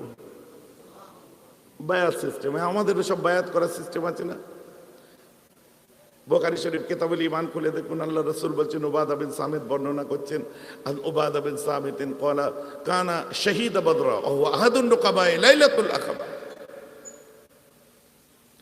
আকাবার রাত্রে একজন নাকিব ছিলেন, তিনি কি বলছেন, আন্না রাসূলুল্লাহ সাল্লাল্লাহু তাআলা আলাইহি ওয়াসাল্লাম ক্বাল বায়উনি, তোমরা আমার কাছে বায়াত হও, অঙ্গীকারবদ্ধ হও, আলা আল্লাহ তুশরিকু বিল্লাহি শাইআন ওয়া লা তাসরাকু ওয়া লা তাজনু ওয়া লা তাকতুলু আওলাদাকুম ওয়া লা তাতু বিবুহতানিন তাফতারুনাহু বাইনা আইদিকুম ওয়া আরজুলাকুম ওয়া লা তাসাউ ফি মারুফিন ইলা আখিরি আও কামা ক্বালা আলাইহিস সালাতু ওয়াস সালাম। কি বলছে, তোমরা আমার কাছে বায়াত হও, অঙ্গীকারবদ্ধ হও, কি আলা আল্লাহ তুশরিকু বিল্লাহি শাইআন, আল্লাহর সঙ্গে কারো শিরক করব না, ওয়া লা তাসরাকু, আমরা চুরি করব না, ওয়া লা তাজনু, আমরা জিনা করব না, ওয়ালা তাকতুলু আওলাদাকুম, তোমরা তোমাদের আওলাদদেরকে কতল করবে না। কেউ নিজে সন্তান মারে না।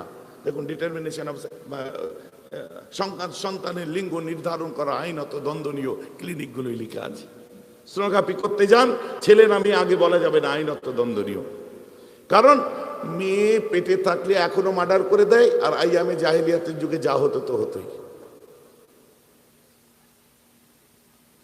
তো আমার নবী সেদিন বলেছেন, আজও দেখুন সেই লেখা, তার কথা, তার বাণীগুলো বিভিন্ন ক্লিনিকে আমরা দেখতে পাচ্ছি, লা তাকতুলু আওলাদাকুম, কারণ মেরে দেওয়ার ভয় আছে, তাই কি লিখছে, ডিটারমিনে আপনার সন্তানের লিঙ্গ নির্ধারণ করা, ছেলে নামে নির্ধারণ করা আইনত দণ্ডনীয়। ঠিক আছে, তাই মিস্টার উইলিয়াম মুর লিখছেন, প্রফেট মুহাম্মদ সাল্লাল্লাহু তাআলা আলাইহি ওয়াসাল্লাম, he have the interesting personality and the disciple follower of Jesus, but Prophet Muhammad is the perfect person in our world, in our world. He was the better mind, not only his own is but for his. বংশসূত্র আমি খ্রিস্টান, তথাপি সত্য বলতে আমার মুখে বাঁধে না, আমি আমার ধর্মের নবী ঈসা নয়, ইসলামের নবী মুহাম্মদকে বিশ্বের শ্রেষ্ঠ এবং খাঁটি বলে মানি। জোরে বলুন সুবহানাল্লাহ। বলছে কি মিস্টার উইলিয়াম মুর, কি লিখছে, I am the disciple follower of Jesus, আমি যিশুর ডিসাইবল, আমি যিশুর follower, I'm the disciple and follower of Jesus. এসব বলতে গেলে এক থেকে কোথায় কোথায় ছিটকে চলে যায়, বুঝতে পারছেন তো নাকি? তো বলছে নবী মুহাম্মদ সাল্লাল্লাহু আলাইহি ওয়াসাল্লাম সেকালের কেবল ছিলেন না, তিনি সর্বযুগের সর্বকালের শ্রেষ্ঠ মনীষী ছিলেন। আর তার আদর্শ কেবল তার জন্ম থেকে নিয়ে 63 বছরের মধ্যে সীমাবদ্ধ ছিল না। তার আদর্শ বিশ্বের বুকে যতদিন পৃথিবী থাকবে ততদিন দৃষ্টান্ত থাকবে। আমরা বলি যতদিন দোনো আলম থাকবে ততদিন থাকবে। ঠিক আছে, তো দেখুন সেদিন বলেছে, আজকে সেই কথা কাজে লাগছে। আবার অন্য আমার লাইন, এর উপর আমার আলাদা বক্তব্য আছে, লম্বা চড়া, অধিকার যাব না, চলুন ফিরে ওখানে আসি। কোন জায়গায়? তো যে যেটা চিন্তা করবে তার মাথায় সেটা আসবে। ভাবনা আমাদের চেঞ্জ করতে হবে। এই দেখুন বায়াত হওয়া সিস্টেম কিতাবুল ঈমান হাদিস নাম্বার হচ্ছে 17, যেটা আহলে হাদিসরা হাদিস নাম্বার 18 করেছে। তৌহিদ প্রকাশনের বুখারী শরীফ বাংলায় দেখুন আর ফাউন্ডেশনের দেখুন। আমরা যদিও বাংলায় পড়িনি, বাংলা মোটামুটি সব রকম নিয়ে রাখতে হয়েছে, কারণ এখন বাংলা পড়া মুস্তাহিদ বিরাট বেড়ে গেছে। কত নম্বর হাদিস বলুন তো? বায়াত হওয়ার কথা কোথায় আছে? মেহরাব হুজুর বলে গেলেন বুখারী শরীফে কত নম্বর হাদিস? বলছে 18 নম্বর হাদিস। কোথায়? কিতাবুল ঈমান। কিতাবুল ঈমান 18 নম্বর হাদিস। না না, এমন কোন হাদিস নেই। থাকবে কি করে? তোমায় যেটা খুলে দেখছো ওতে তো 17 নম্বর দেওয়া আছে। আর ওখানে কি লিখছে? আল্লাহ রাসূল যখন বলেন ওয়াহাউলুহু ইসাবাতুম মিন আসহাবিহি, আল্লাহ রাসূলের ইরদ-গিরদ একটা ইসাবাতুম মিন আসহাবিহি, इसाबतुम एक गरोह थे मिन असहाबी, तमाम असहाब के। इसाबतुम एक गरोह थे मिन असहाबी, असहाब के गरोह एक दल साहाबार उपस्थितिते আল্লাহ রাসূল বলেছেন। আসহাব কথাটা ওয়াহিদ না জামা? জামা, বহুবচন আছে, কিন্তু ওখানে অর্থ করছে কি আল্লাহ রাসূল একদা একজন সাহাবার উপস্থিতিতে বলেছিলেন। কত বড় বেঈমানি করেছে দেখেছেন? কারণ এই হাদিসটা পীরি মুরিদ লাইনের হাদিস। অনেকে আসাদ মাদানী সাহেবের মুরিদ এখনো আছে, তায়ের সাহেবের মুরিদ অনেকে আছে, অনেকে আপনার ইউপির মুরিদ আছে, অনেকে আপনার কি বলে হকপন্থী বিভিন্ন পীর ওলিদের মুরিদ আছে, অনেকে ফুরফুরার মুরিদ আছে। এই পীরি মুরিদি লাইনের ওয়াজ বলে হাদিস বলে এটা পুরো হাদিসের মানে চেঞ্জ করে বলছে একজন সাহাবার উপস্থিতিতে বলেছেন। তার মানে ওর উপরে জোফের ফতোয়া আনার চেষ্টা করছে। উসুলে হাদিস বলছে একজন যদি হাদিস রিওয়ায়াত করে তার উপর জোফের ফতোয়া আসতে পারে, কিন্তু মুহাদ্দিসিনদের জিজ্ঞাসা করুন এর উপর যদি মুহাদ্দিসানা আলোচনা করে তারা, একজনও যদি হাদিস রিওয়ায়াত করে আর তিনি যদি মোতাবার হন, তিনি যদি আবু বকর সিদ্দিক হন, তিনি যদি আপনার নাকিব হন, তাহলে একজন বললেও সেটা সহিহ। সুবহানাল্লাহ। এটা আমি নয়, মোল্লা আলী কারি রহমাতুল্লাহ আলাইহি বলেছে। ফাতুল বারীর মধ্যে মুকাদ্দমাতেও পাবেন, ফাইজুল বারীর মধ্যেও পাবেন, নাসরুল বারী, মানে যেগুলো আমাদের সচরাচর পড়া হয় সবের মধ্যে দেখুন। রসুল হাদিস যারা জানেন জিজ্ঞাসা করুন, যদি একজন হাদিস রিওয়ায়াত করেন আর সেই মানুষটি যদি মোতাবার হয়, একজনই যথেষ্ট, দ্বিতীয় জন লাগবে না। সুবহানাল্লাহ বলেছেন। কিন্তু ওই একজন যিনি রিওয়ায়াত করছেন উনি হচ্ছেন উবাদা বিন সামিত, আর তিনি কে অহুয়া শহীদ বদরা, বদরের যুদ্ধে শহীদ ছিলেন তিনি। আর বদরের যুদ্ধে শহীদ কারা হয়? আল্লাহ যাদের আগে পিছের গুনাহ মাফ করে দেয়। আর কে? অহুয়া আহাদুন নুকাবায়ে লাইলাতুল আকাবা, আকাবার রাত্রের একজন নাকিব ছিলেন। নাকিব মানে জিম্মেদার। নবী 75 জন মানুষ থেকে 12 জনকে বেছে নিয়েছিলেন দিন প্রচারের জন্য। সেই 12 জনের একজন হচ্ছে উবাদা বিন সামিত। আল্লাহ রাসূল জিম্মেদার ভেবেছে, আর তার হাদিসটা জয়ীফ আপনি সাব্যস্ত করবেন কোথা থেকে? বলেন না সুবহানাল্লাহ। এসব চায়ের দোকানের মুফতি অনেক আছে, আর বাঁশ দিয়ে খাটিয়ে সব বসে গরমকালে, কি বলে, হ্যাঁ, মাচা মুক্তি অনেক আছে, ফটফট যেখানে সেখানে কথাবার্তা বলে, বুঝলেন। কিন্তু আলেমন আমাদের সামনে বা যারা আলেমন আমাদের সোহবত এখতিয়ার করেছে তাদের সামনে বললে একটু অসুবিধা আছে, বলতে পারবে না তারা। তো মাশরাফটা আমি যেটা বলছি যে আমাদের, আমি আসবো ওখানে, আসবো পরে, তো এটাকে ফ্রেশ করে দিই। তো যে যেমন চিন্তা ভাবনা করবে তার চিন্তা ভাবনা অনুযায়ী সেই রকমই সে ভাববে। তবে আমার বড় চাচা যান হুজুর পীর কেবলা একটা ওয়াজ করতেন, পীর আল্লামা সাইফুদ্দিন সিদ্দিকী সাহেব, মনে পড়ে? মুরব্বীদের মনে পড়বে। ওরে সাপ সারা জীবন সোজা হয়ে চললি না, মরার পরে মরে গিয়ে রাস্তার উপরে সুটান সোজা হয়ে গিয়েছ বাবা বলে পরেই বলতেন, ওরে মানুষ সারা জীবন সোজা হয়ে চললি না, মরার পরে মরে গিয়ে গোসলের তক্তায় সুটান সোজা হয়ে গিয়েছ কেন বাবা?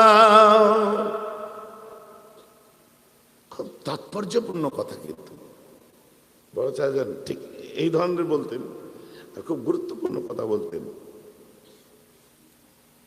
সারা জীবন সোজা হয়ে চললে না, গোসলের তক্তায় সোজা হয়ে পড়ে আছো কেন? বাচ্চা এসে বলছে, আব্বা যে হাতটা জিন্দাবাদ জিন্দাবাদ করছিলে, ভেঙে দেবো, গুঁড়িয়ে দেবো, মেরে দাও, উড়িয়ে দাও, পুড়িয়ে দাও করতে, একবার হাতটা তুলে ছোড়ো। আব্বার হাত তুলছে, এইরকম উঠছে। আব্বা একটু উঠে বসো, মাসুম বাচ্চা। আব্বাকে বসাতে যাচ্ছে, সোজা খাড়া হয়ে দাঁড়িয়ে পড়ছে। আব্বা শিখ হয়ে গেছে। তখন কে থাকবে পাশে? তখন পাশে তোমার নেতা থাকবে, মন্ত্রী থাকবে, শাসক দলের কেউ থাকবে, বিরোধী দলের কেউ থাকবে, তোমার কোনো লিডার থাকবে? আমি থাকবো, আপনি থাকবেন, আমার ভাই থাকবে, দুনিয়ার আপনার কি বলে যত ইচ্ছা হম্বি তম্বি করছে লিডারগুলো, এরা থাকবে? ওই সময় বিসমিল্লাহি ওয়া ফি সাবিলিল্লাহি ওয়া আলা মিল্লাতে দিদি বলবে না, দাদা বলবে না, কথা বুঝতে পারছেন? মেহরাব ভাই বলবে না, নওশাদ ভাই বলবে না। আমি সবার কথা বলছি, আমার ভাই বলে বলবো না, আপনি আপনাদের বলছেন না, ওদের বলছেন। আমার বড় ফ্যামিলি, কেউ ডাক্তার থাকতে পারে, কেউ উকিল থাকতে পারে, কেউ এমএলএ থাকতে পারে, কেউ আপনার 5 ভাই 5টা পেশায় আছেন। আমার বাড়িতে অনেক কিছু থাকতে পারে। গিবত গিলা আমি করি না, সবাইকে ভালোবাসি, আমি নিজে পলিটিক্স করি না। তবে হক কথা যারাই বলে, সে শাসক দল বলুক, বিরোধী দল বলুক, আমার ভাই বলুক, তোমার ভাই বলুক, হক কথা যে বলে, আমার নিজস্ব মতামত তো থাকতেই পারে, সেই হক কথাটা আমি সমর্থন করি, ভালো লাগে শুনতে। কথাটা আমার বুঝতে পারছেন না? কারণ আমি কারোর কাছে দায়বদ্ধ নই, আমি কারোর কাছে বিক্রি হয়ে নেই যে কারো বিরুদ্ধে বলতে হবে, কারো পক্ষে বলতে হবে। আমার সঙ্গে সবার মহব্বত আছে, শাসক দলের লিডারও মহব্বত রাখে, ঠিক আছে থাক। এবং কারা রাখে নিশ্চয় খবর রাখেন, আমার ভাইয়েরাও আমার সঙ্গে সম্পর্ক রাখে, মহব্বত। কারণ একটাই জিনিস আমি বুঝি, যে আমার কারো জিনিস কোনো ভুল লাগলে, এই কমিটির ছেলেদের যদি কোনো জিনিস আমাকে ভুল লাগে, আমি সেটা স্টেজে বলবো না, স্টেজ থেকে নেমে তাকে কাছে ডেকে বলবো, ভাই এটা করিস না, দেখতে খারাপ লাগছে। কথাটা বুঝতে পারছেন না? কারণ এই মেম্বার সম্পর্কে অভিজ্ঞতা রাখতে হবে। এটা গিবদের মেম্বার নয়, তহমত লাগানোর মেম্বার নয়। বলছি আমাকে একটু চাটা দিলে না, কিছু একটু চা দাও না। আপনি কেন যাচ্ছেন হুজুর? আচ্ছা ঠিক। কথাটা আমার বুঝতে পারছেন তো নাকি? খারাপ লাগছে শুনতে? না না, আমার কথা অপব্যাখ্যা করবেন না। এবারে ওই যে সুলতান মাহমুদ গাজনবীর কসাই কসাইয়ের মতো ভাববে, যে যা করে সে আমার কথাটা তার মতো করে দেখবে। ভাইজান আপনি পরিবর্তন, আমাকে পরিবর্তন করতে যাবেন না, বরং আপনার নিজের চোখের চশমাটাকে পরিবর্তন করুন। আপনার পাওয়ার গন্ডগোল হয়ে গেছে।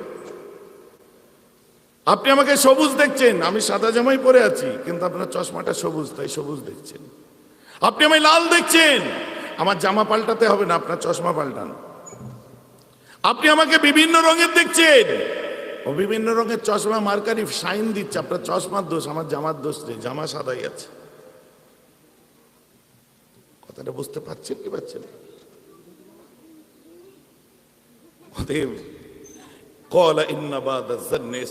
আল্লাহ রাসূল বলছে বহু এমন ধারণা আছে যেটা মানুষকে বড় বড় গুনাহগার করে। বুখারী শরীফের হাদিস। চলেন সেই জায়গাতে চলে যাই এবার ঘুরে। কোন জায়গা থেকে এত দূর চলে এলাম একটু মনে করিয়ে দেন। হযরতে আবু বকর সিদ্দিক রাদিয়াল্লাহু আনহু ওমর ফারুকের হাতে হাত দিয়ে বায়াত হয়ে গেলেন। আর লিডার আলেম ওলামারা এর মধ্যে আছেন মাশাআল্লাহ, জিজ্ঞাসা করুন। ওমর ফারুকের নেতৃত্ব পড়ে আমরা যা মজা পেয়েছি সেটা বলে বোঝানো যাবে না। লিডিং কাকে বলে, নেতৃত্ব কাকে বলে? ওমর ফারুক রাদিয়াল্লাহু আনহুর জামানায় একজন মানুষ চুরি করে ফেলেছে, বুঝতে পেরেছেন? ওমর ফারুক তো খুব রাগী মানুষ ছিলেন, চুরি করেছে। তুমি চুরি করলে কেন? বলছে হুজুর না, চোরকে নিয়ে আসো। নালিশ হয়েছে, চোর এসছে। চোরকে দেখে হযরতে ওমর ফারুক রাদিয়াল্লাহু আনহু চমকে উঠেছে, এই চোর।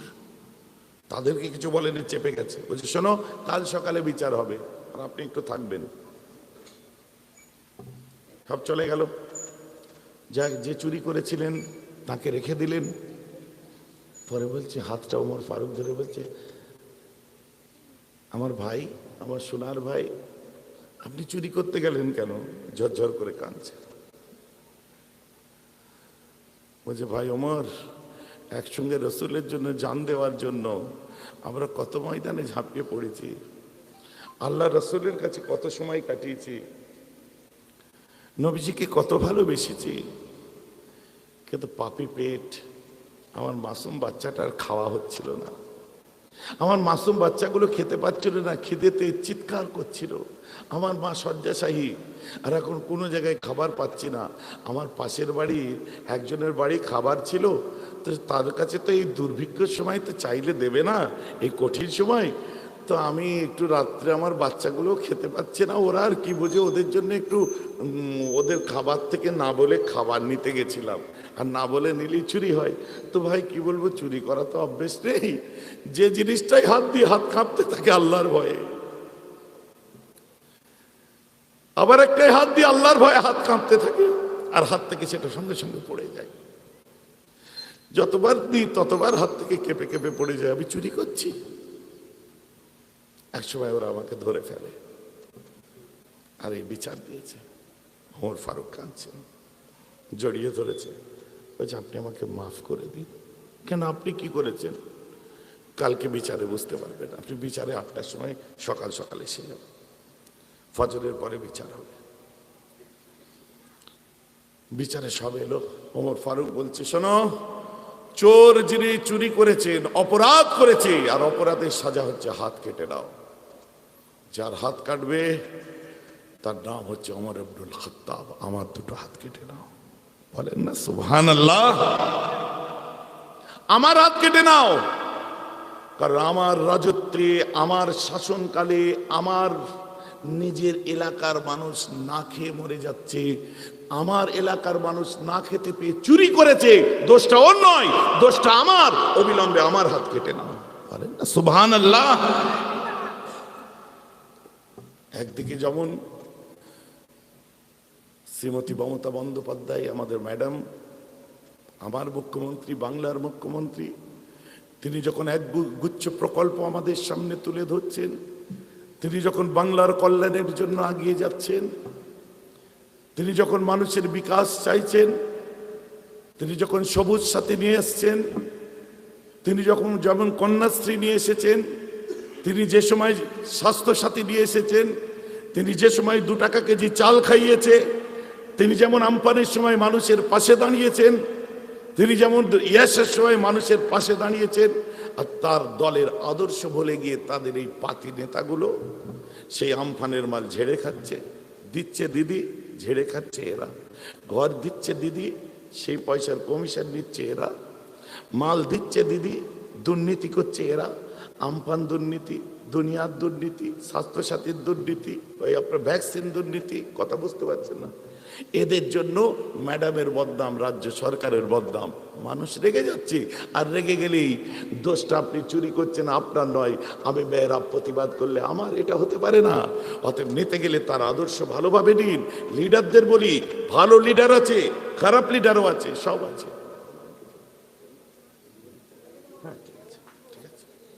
কথা বুঝতে পারছেন না? ভালো লিডারও আছে, খারাপ লিডার আছে। কেন খারাপ লিডার হবেন? সে যে দলের হোক, টিএমসির হোক বা যে কোনো পার্টির হোক, লিডারদের সবসময় মাথায় রাখতে হবে তাদের এথিক্স, যে আমরা জনগণের জন্য এসেছি। আর একগুচ্ছ আমাদের যখন সুপ্রিয়াররা একগুচ্ছ কর্মসূচি দিচ্ছে, জনগণের কাছে পরিষেবার দায়িত্বটা আমাদের। কারণ মুখ্যমন্ত্রী সব জায়গায় যেতে পারবেন না, দপ্তরের মন্ত্রীরা সব জায়গায় যেতে পারবেন না, কাজ কিন্তু নিচু তবকার নেতাদের করতে হবে। তো যোগ্য উপযুক্ত লিডার যদি হয়, প্রত্যেকটা মানুষ তার উপর রেগে যাবে না, খুশি হয়ে ফুল দেবে। তো এমন কাজ করুন যেন আপনাদেরকে ফুল দেয়, আপনারা গালাগাল নেবেন না। এইবারে যদি আপনি কসাই হন তো কাটার মাথায় নেবেন বক্তব্য। এইবার আপনি যদি বুঝতে পারছেন না, সুলতান মাহমুদ গজনবীর বক্তব্য যে যা চিন্তা করে নেবেন সেইভাবে আমার বক্তব্য যাবে। এখন যদি বলেন না আমার বিরুদ্ধে বললো, হতে পারে আপনার চিন্তা অনুযায়ী আপনি ঠিক। যদি বলেন না গঠনমূলক কথা বলেছেন, কারণ আমি কি কথা বলি না বলি আপনি লিডার বুঝতে পারবেন না। আপনার সুপ্রিয়ারদের জিজ্ঞাসা করুন, যারা আমার সঙ্গে কথাবার্তা বলে, সেই সমস্ত মন্ত্রীদের, নেতাদের জিজ্ঞাসা করুন, তারা আমার অবস্থানটা জানে। যার জন্য মধ্যে খুব লাপাতে আরম্ভ করলেন, তারপরে আবার মেহরাব সিদ্দিকী নিয়ে লেখালেখি বন্ধ কেন? প্রতিবাদ করতে গেলেও দুঃখ লাগে, কাদেরকে নিয়ে প্রতিবাদ করব? মাত্র 1,500 টাকায় বিক্রি হয়ে যাচ্ছে নেতারা, আমাদের ধর্মীয় নেতা 1,500-এ বিক্রি হয়ে যাচ্ছে, আলেম ওলামা মাওলানা বড় পয়সায় বিক্রি হয়ে যাচ্ছে। অতএব না, অন্তর থেকে আমি আমার যেটা বলে আমি আমার কাজ আমার মতো করব, কিন্তু আপনাদের মাথায় রাখতে হবে যে ছেলেটি টিএমসি করে সে ছেলেটাও কিন্তু আমার নবীর উম্মত, যে ছেলেটি কংগ্রেস করে সে মুসলিম হলে আমার নবীর উম্মত, যে ছেলেটি আইএসএফ করে মুসলিম সে আমার নবীর উম্মত, যে ছেলেটি সিপিএম করে মুসলিম হলে আমার নবীর উম্মত। অতএব তোমার সঙ্গে আমার ইমানি সম্পর্ক, রাজনৈতিক সম্পর্ক নয়। অতএব তুমি যখন আমায় ভালোবাসবে, আমি তোমার জন্য বলছি বলে ভালোবেসো না, বরং আল্লাহ রসুলের জন্য আমাকে ভালোবাসো। ঠিক বলছি না ভুল বলছি? অতএব যাই হোক, আখেরাত আমাদের হাসরের ময়দানে আমরা একসঙ্গে দাঁড়াতে চাই। খারাপ লাগছে নাকি শুনতে? খারাপ লাগছে? ভুল বুঝবেন না আমাকে। আমি সেদিনও যেমন ছিলাম আজও তেমন আছি, ভোটের আগেও যা বলেছি আজও তাই বলছি, কোনো বিতর্ক নেই তো। কারণ প্রথম কথা নিজের অবস্থান পরিষ্কার করতে হবে, আমি দাঁড়িয়ে আছি কোন জায়গায়। We have no political base in all over India. Personally, আমার কথা আমি বলবো, আমি তো সুশাসনের পক্ষে, আমি তো নিষ্ঠার পক্ষে, ন্যায়ের পক্ষে, আমি তো ন্যায় সত্যের খাতিরে বলি, আমি তো গঠনমূলক কথাবার্তা বলি। যে কথাটা যদি মনে করে, আমার তো বহু লিডার আছে যারা বর্তমান রুলিং পার্টিতে, তারাও তো আমার কাছে এসে মোটিভেট, আমার বক্তব্য শুনে নিজেরা মোটিভেট হয়। তারাও তো এসে বলে ভাইজান আপনার ওই কথা। আমি তো বলি আপনি রাজনীতি করছেন, শশী থারুর পড়ুন, মাত্র 950 টাকা দাম, অনলাইনে এক্ষুনি অর্ডার করুন, শশী থারুর এনে পড়ুন, নতুন বার হয়েছে যেটা শশী থারুর। আপনি এথিক্যালি পলিটিক্স করুন, নিষ্ঠা ন্যায় নীতির সাথে করুন। কত লিডার আছে বাংলায় শাসক দলের, তারা ন্যায় নিষ্ঠার সাথে রাজনীতি করছে, কই তাদেরকেও বিরোধিতা করেনি। কিন্তু আপনার বিরোধিতা করছে কেন? আপনি তো আপনার দিদির আদর্শই ভুলে যাচ্ছেন, আপনি তো আপনার পার্টির আদর্শই ভুলে যাচ্ছেন। কথা বুঝতে পারছেন? অতএব প্রত্যেক লিডারদের দরকার যে মানুষের সঙ্গে ভালোবাসার সঙ্গে আমরা চলবো, কারণ কেউ কোনোদিন অশান্তি পছন্দ করে না। তবে চাইবো শান্ত বাংলা আছে যেমন, শান্ত বাংলা থাক তেমন, শান্ত বাংলা অশান্ত হয়ে চেনা বাংলা অচেনাই না পরিণত হয়। সকলে বলুন আল্লাহুম্মা আমিন। আমরা এই দোয়া করি, জাতপাতের রাজনীতি দিয়ে, ধর্মের দিয়ে। এমন মুসলমান আমি দেরি করবো না, একটু আগিয়ে যাই চলুন। আমি কতক্ষণ ওয়াজ করছি?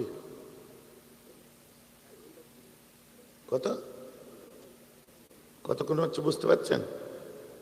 এক্ষুনি উঠলাম, তাই তো 1 ঘন্টা 20 মিনিট পার হয়ে গেছে। আমি শুক্রিয়া আমি আপনাদেরকে দেবো, কারণ আমি এই যে সাজিয়ে গুছিয়ে এত বলতে পারছি কিসের জন্য জানেন? সুর টান ছাড়া বলতে পারছি কিসের জন্য জানেন? এই এলাকাটায় এসে আমি অবাক হয়ে গেলাম যে মানুষ আওয়াজ শোনে না, ওয়াজ শোনে। হাকিকাত বলছেন, এটা বলার জন্য আমায় 5,000 টাকা বেশি দেবে না ওরা।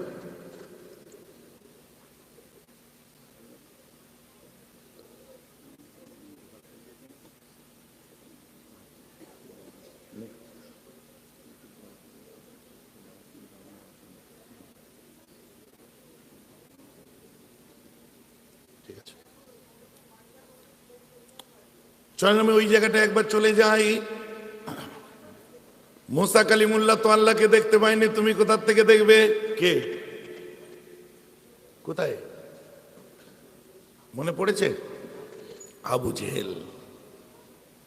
মুসা কালিমুল্লাহ দেখতে পেলেন না, আল্লাহকে দেখার জন্য তুর পাহাড়ে যাইবা না। ওয়ানাম আলা ফিরাসিহি ইয়াতি বিহা জিবরাইল, আমার রাসূল আরামের বিছানায় আরাম করছেন, এক সময় জিবরাইল এসে আল্লাহ রাসূলের কাছে চলে আসে।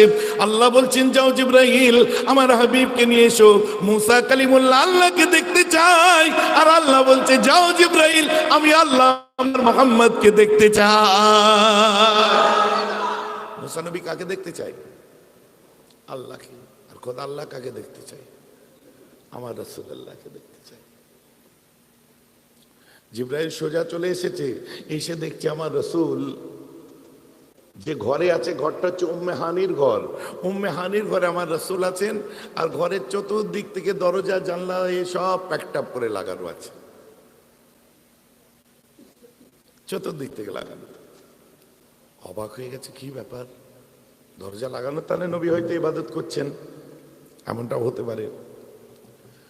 জিব্রাইল ঘরে আওয়াজ করে না, দরজায় টোকা না দিয়ে ঘরের ছাদ ভেদ করে ঢুকে দেখে অবাক কাণ্ড, যে নবীকে আল্লাহ ঘুমাতে বললে রাত জেগে ইবাদত করে, নামাজ পড়ে, রুকু পে রুকু, সুজুদ পে সুজুদ, আর ওই রাত্রিতে আল্লাহ রব্বুল আলামিন যেদিন আমার নবীকে দেখতে চায়, আমার নবীর চাদরে মুজাম্মিল মুড়ি দিয়ে ঘুমিয়ে যায়।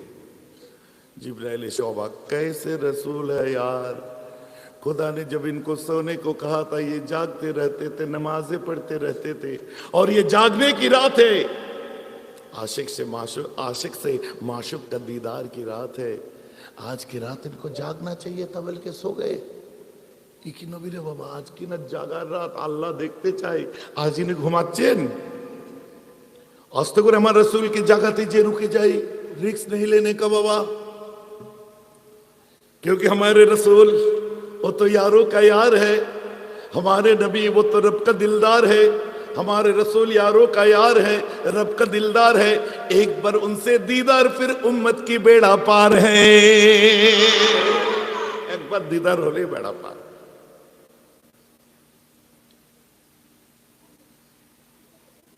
हमारे रसूल दुनियार बादशाह ঘুমাচ্ছেন, জিব্রাইল আল্লাহর কাছে, আল্লাহ নবী সো গয়ে, উসে আরাম ভি করনে দো, শুতে দাও, আরাম করতে দাও, ঘুমাতে দাও। বলছে আল্লাহ ঘুমালে আপনার হুকুম নবী কি নিয়ে আসো, নিয়ে আসবো কি করে? বলছে আমার দোস্তকে জাগাবার কায়দা আমি আল্লাহ শিখিয়ে দেবো। জিব্রাইল, তোমার ঠোঁট হচ্ছে নূরের, আমার হাবিবের কদম, আর তোমার ঠোঁট হচ্ছে কাফুরের, আমার হাবিবের শরীর হচ্ছে নূরের। বলুন না সুবহানাল্লাহ। আমার রসুল চেয়েছিলেন না, বুখারীর হাদিস, আল্লাহ আমার চোখে নূর দাও, আল্লাহ আমার হাতে নূর দাও, আল্লাহ আমার শরীরে নূর দাও, এই আল্লাহ আমাকে গোটা আপদমস্তক নূর দাও। বুখারীর হাদিস, আল্লাহ রসুলের দোয়া কবুল করেছিলেন। নূরে মুজাসসাম আমার রসুল।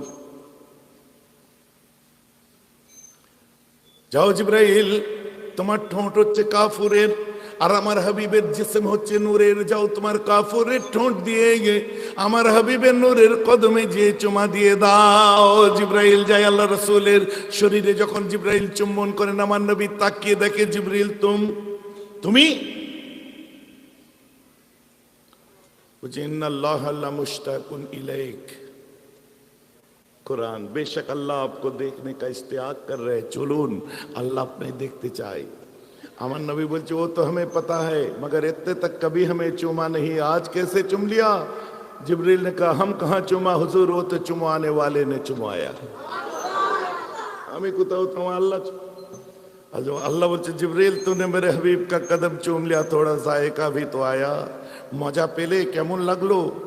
बोलते हमारा अल्लाह, मैंने तेरे अर्श को देखा, मैंने तेरे जन्नत को देखे, जन्नत के बागो बहार को देखा, जन्नत के चौकट को देखे, जन्नत के लाल अवजार को देखा, जन्नत के गुले गुलजार को देखे, जन्नत के फूल देखे, जन्नत के कलियों देखा, जो मजा ना तेरे जन्नत में ना जन्नत के कलियों में मिला, वो मजा रौज़तुल मोहम्मद के तलियों में मिल गया।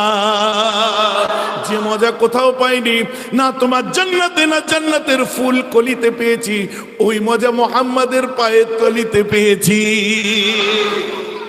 আমার হাবিবের কাছে পেয়েছি। রাসূল আপনি শুয়ে পড়লেন কেন? যাবেন না আল্লাহকে দেখতে? চলেন যাই। আচ্ছা হুজুর, আল্লাহ আপনাকে জাগতে ঘুমাতে বললে আপনি জেগে জেগে নামাজ পড়েন, আর আজকে জাগার রাত, খোদার সাথে দিদার হবে, আপনি ঘুমাচ্ছেন তার মানে? বলছে আমার উম্মতরা জানে। বলছে কেন? বলছে मुझे इतने तक मुझे उनकी जरूरत था, मैं जागते रहते थे, अब तो उन्हें मेरी जरूरत पड़ा तो मैं सो गए।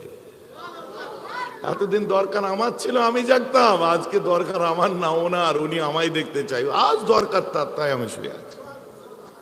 আশিকানে মাশুকান জিস্ত কিরামান কাতিবিনা হাম খবর নিস্ত। ফার্সি ভাষায় শায়ের বলছি, একটা আশিক আর মাশুকের অন্তরের খবর ও কাঁধের ফেরেশতাও ধরতে পারে না। কি বলছেন? 3000 সিসির একটা ইঞ্জিন পাশে চললে বুঝতে পারে না।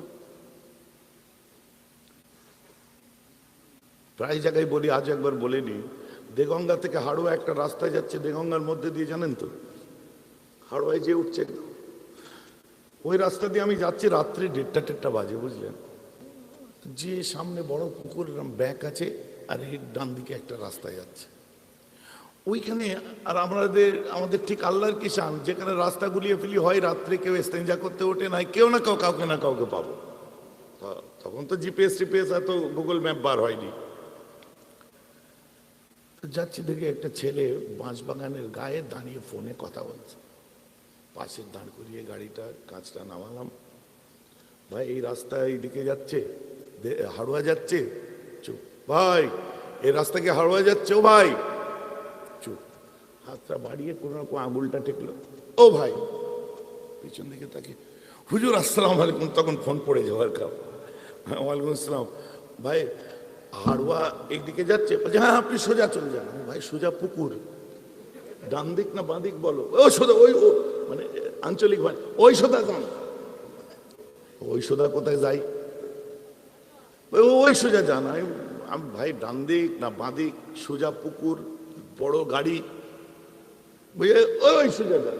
এরা বুঝে নিলাম, হাতটা এরকম বললাম, এরা চলে যেতে যে ব্রেক করলাম। ভাই শোনো, ভাই কার সাথে কথা বলছো?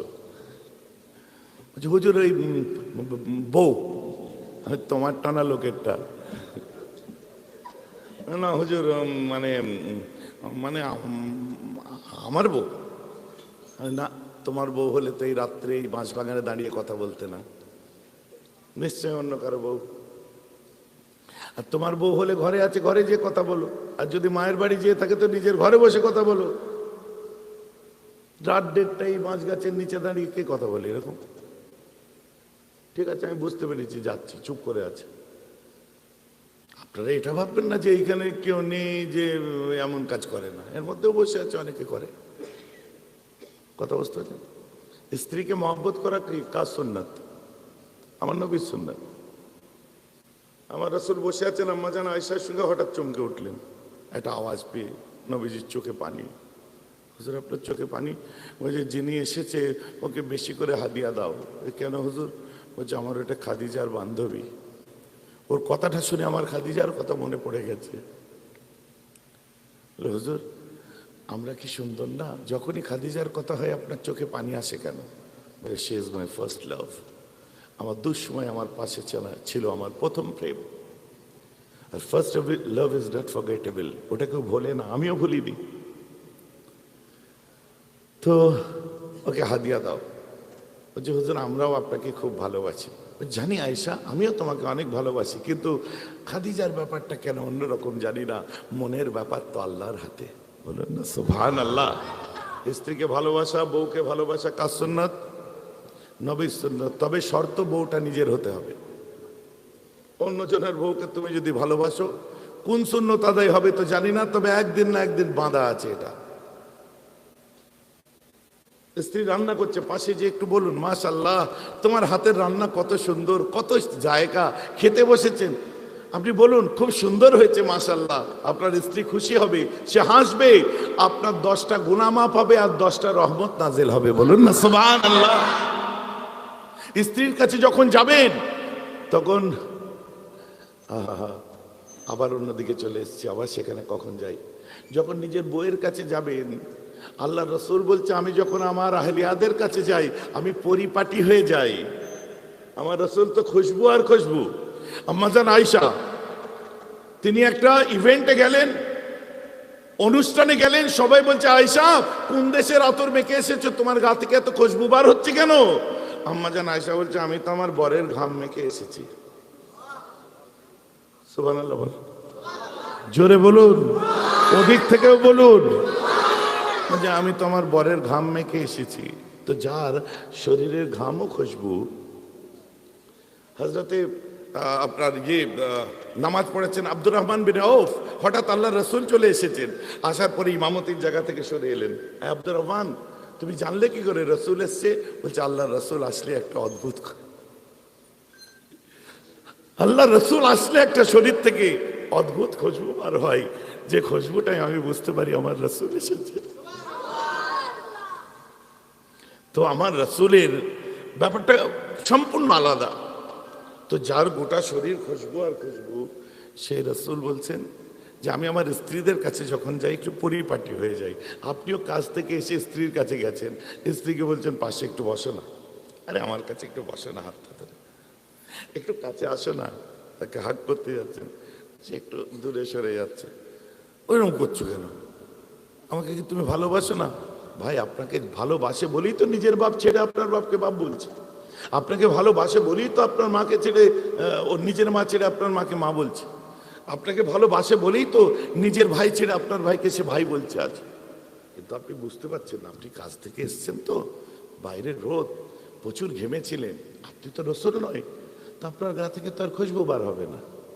তো স্ত্রীর কাছে যখন যাবেন একটু গোসলটা করে নিন, গা হাত ধুয়ে যান। রাত্রে কাজ থেকে এসেই বউয়ের মুখের কাছে মুখ নিয়ে গেলেন, একটু আদর করবেন বলে সে মুখটা একটু সরিয়ে দিল। পরে বলছেন হুজুর আমার বউ কিরম করে, বলে কেন? বলে কাছে গেলেই সরে যায়। না না না, আপনি ব্রাশ করে যান। কেন? মেসওয়াক করা সুন্নাত।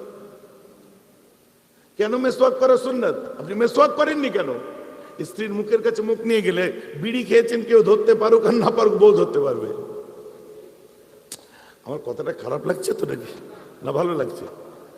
এগুলো আমাদের যুবকদের এগুলো মানতে হবে, বুড়োদেরও মানতে হবে, সবাইকে মানতে হবে। এই মহব্বতের উপরে এই স্বামী স্ত্রীর সংসার নিয়ে যদি ওয়াজ করি অনেক দূর এগিয়ে যাবে। আমরা হুট কথায় একটা কথা বলি, ধুর কি এই রান্না করেছো, ধর একটু নুন কম দিতে পারো, বেশি দিতে পারো না, এত ঝোল রেখেছো কেন? না না, 14টা খুঁত বার করছেন কেন? আপনি যখন বাইরে খান তখন ঘুগনি মুড়ি চামচ দিয়ে মাকে খেয়ে নেন, তখন আপনার এত নাক যায় কোথায়? কথা বুঝতে পারছেন না? সে রেঁধে দিয়েছে, কপালে হাত বুলান।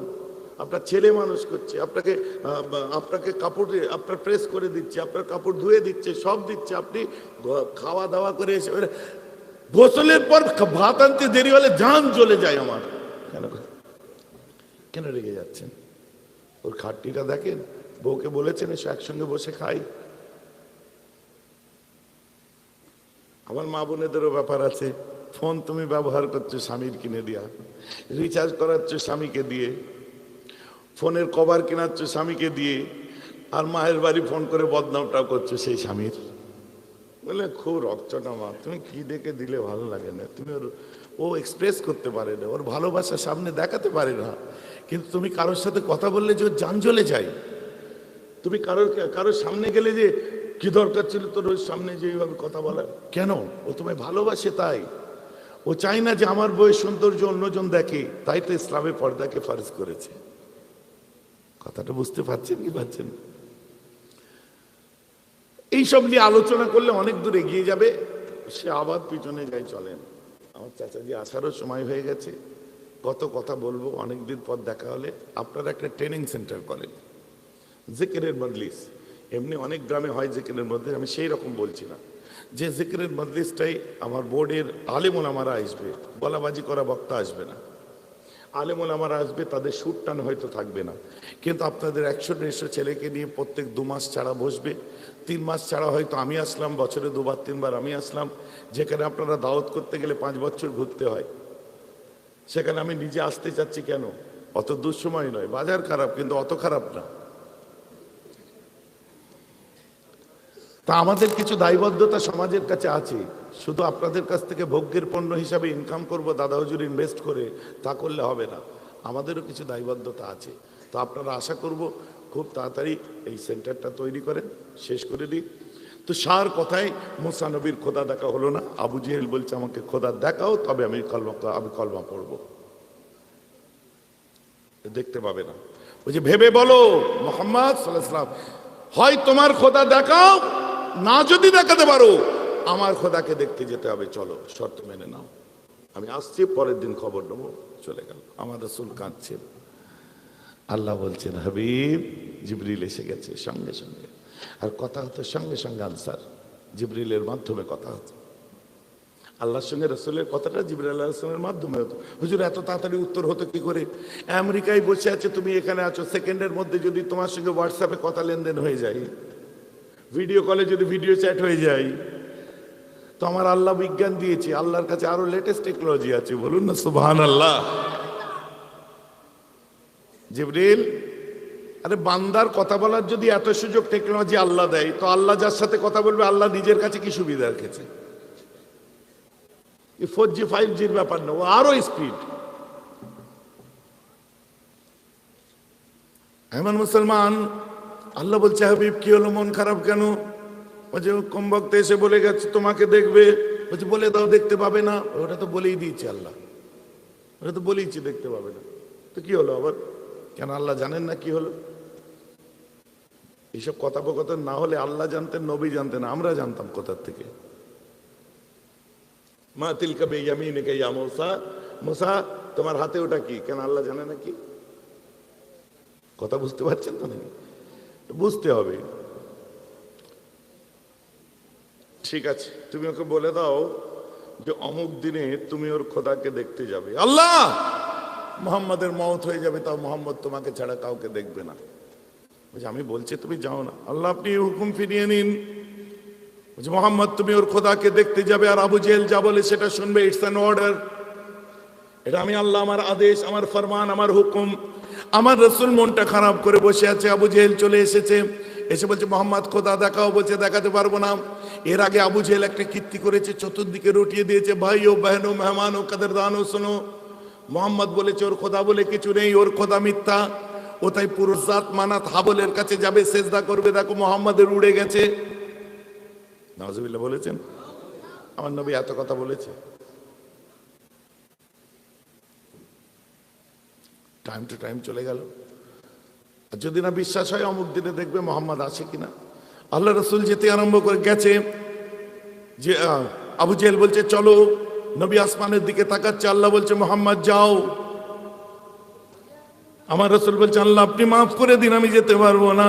যাও, এটা আমার হুকুম, হাবিব যান আপনি। আমার রসুল কাঞ্চনার আগিয়ে যাচ্ছেন, আবু বকর সিদ্দিক পিছনে, আব্দুর রহমান বিন আউফ পিছনে, আমর ইবনুল আস পিছনে, সাহাবা ইকরামরা পিছন পিছন যাচ্ছে। আমর ইবনুল আস সিদ্দিক একবার কি বলছে, এটা কি হচ্ছে? আমাদের খোদা আছে, আমাদের নবী আছে, তো ওদের খোদার কাছে কি করতে যাচ্ছে? আবু বকর সিদ্দিক বলছে যেখানে যাচ্ছে ঠিকই যাচ্ছে, আর আমার নবী যেটা করছে ঠিক করছে, যেটা করবে সেটাও ঠিক করবে, আর যেটা হবে ওটাও ঠিক হবে। বলুন না সুবহানাল্লাহ। দিস ইজ ঈমান।